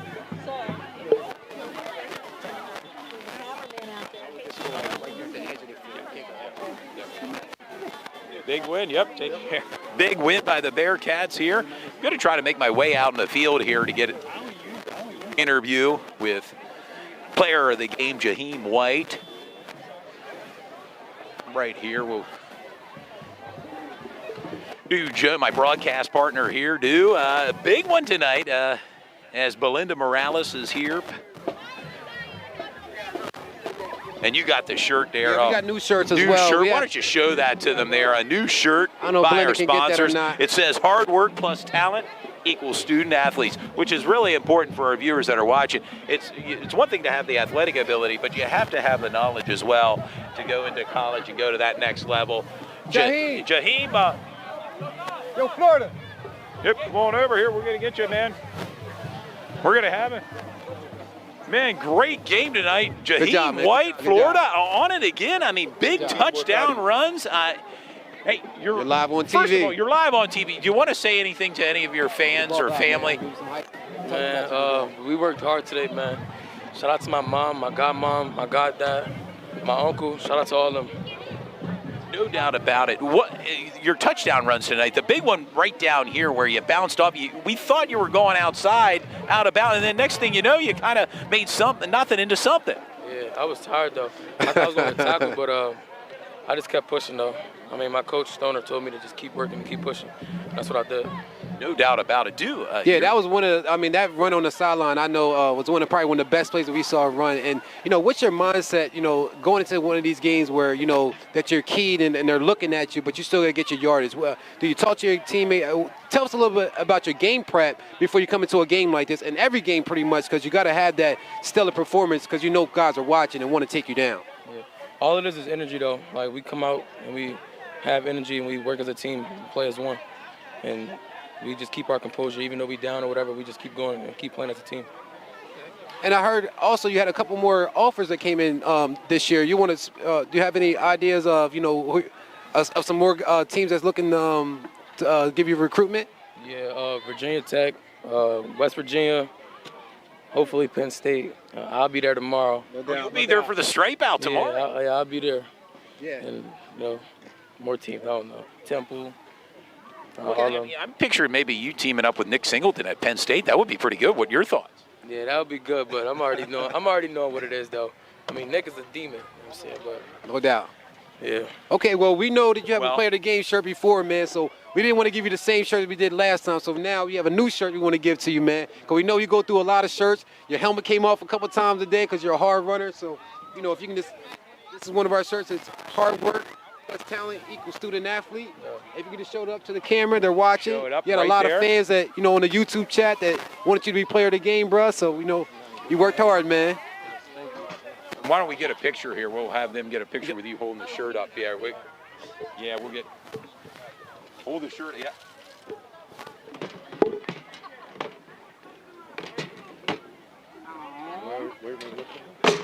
Oh, we only had 5. I don't know. Jaheim White, player of the game. All the best. We had 6. Enjoy it up at Penn State tomorrow, by the way, okay? And the whole way for the season. Next week, you'll play host to Redline. Your thoughts against Redline next week? I mean, we ain't going to count them out, though. Like, we just going to come to practice and work hard and just be ready for Redline. And one last thing, we're going to be broadcasting the final game of the year, and I think you know who that is. York High at Central. It could be for all the marbles, the final game. Your thoughts on that? It's going to be a dog fight. It's going to be a real good game. We just got to, you know what I'm saying, just both teams work hard, come out and play. Also, Jaheim, I want to give you another shirt. This is from Parmer's Pizza. And if you bring that shirt in, they gave you what was it? A meal for 4, drinks, free the pizza, whole works at Parma meal Pizza for right 4. here in Dallastown. Not too far from the stadium. You probably worked up an appetite post-game. How about it? Yeah, I mean, I'm tired right now. My stomach hurt. No doubt, no doubt. Tired. Well, you got the whole weekend to chill a little bit, man. So like I said, you want some pizza tomorrow, anything you want, walk into Parmer's Pizza of Dallastown with, ask for Darren Bonaquista. It'll hook you up and bring your friends in, man. Thank you. Well, rest up, Jaheim. All the best. All the best, brother. Good job. Take care. See you later, Jaheim bro. White, our player of the game. All the best, and a big run to nearly 200 yards of rushing night, 4 touchdowns, a 2-point conversion. I got a feeling we're going to be seeing more of him, not just this year, but next year. Yeah, absolutely. I mean, that's the good thing about Jaheim. I mean, he was on scene last year and really made a big splash for York High. And he was only a sophomore. This year, he's a junior, still putting up big-time numbers. And he has a whole nother year. It kind of reminds me of that the Bo Perbillo effect as far as Bo had a lot of hype his junior year. And his senior year, I mean, everybody came to go check him out. So expect Florida, Jaheim White, to have the same type of feel throughout York County throughout this year, and especially next year. Yeah, Bo did it his freshman, sophomore, junior, and senior year, and Jaheim White, a player I mentioned in the broadcast. We're going to be seeing and hearing a lot about him next year as a senior, along with Kenny Johnson opposite Dallastown. And Kenny Johnson unofficially had around 8 to 9 catches, around 176 yards. He had that matchup tonight that we were talking about between him and Amaj Walker. Good defense on both sides, but I believe Kenny Johnson had an opportunity to catch the ball and make some big-time plays. He's another guy that's always key. They're always watching him, and he still makes plays. So keep an eye out for Kenny Johnson as we'll be back here against Spring Grove. Couple weeks, yep. And then also with York High versus Central, so you'll get a chance to see these guys play again. Yeah, and I'm just observing off camera here, Jaheim White taking pictures with the fans. It's something to see here, and it's great to see. Big time Jaheim player, White, man. Florida. He deserves it. No doubt. All the accolades. Also, want to give a shout out to Cade Burdett. Cade Burdett's here. Cade Visuals. You got to like this guy. Cade, I mean, I kind of promote the guy on my Facebook page. Cade Burnett, Cade Visuals. Check him out. He's here. He's probably going to have another fantastic video montage. His montage is all that. It gets me pumped up, and I'm pumped up just post game here. It's absolutely great to be part of it. We thank you, the fans and sponsors, for tuning in. We'll be back next week somewhere, someplace, right? Yep. Great game by York High. Like I said, Dallastown did a great job. Well, thanks for having us here. Like I said, all the teams and all the schools in the county that allow us to come and film the games. We really appreciate that. Thanks for the fans. Thanks to the sponsors, S3 Performance Training, Integrity First Home Buyers. Parma Pizza, if you want to catch a meal post-game. And Basil Insurance. Basil Insurance. Prestige and, Motor Dean's Cars. Auto. Yeah, Dean's Auto. So you may need a car to get to these stadiums. Dean's Auto right in Hanover. So. Absolutely. And a lot of these sponsors, they're parents or they're very attached to amateur sports and sporting things throughout the YIAA. So we really appreciate them and believing in our vision and letting us, allowing us to get these games on TV. And also, quick shout out to Cliff Kern. He's our producer, IT guy from behind the scenes. And behind the camera, Belinda Morales, thank her for being here and showing up tonight. It's fantastic. Absolutely. And thank you, the fans. And we can't wait to get back to this next week. No doubt, man. Another game, like I said, another successful, no interruptions. Had a great game. So we'll see you guys next week. Check our, don't forget to check us out on Sports Shooting Stars on Facebook, Instagram, Twitter, YouTube, wherever's Sports Shooting Stars. Just look us up, Google, whatever the case is. You'll see him, you'll see me, and you'll see a lot of games. All the best. Have yourself a great night. We'll see you back next week. Todd Edwards, Stu Jones.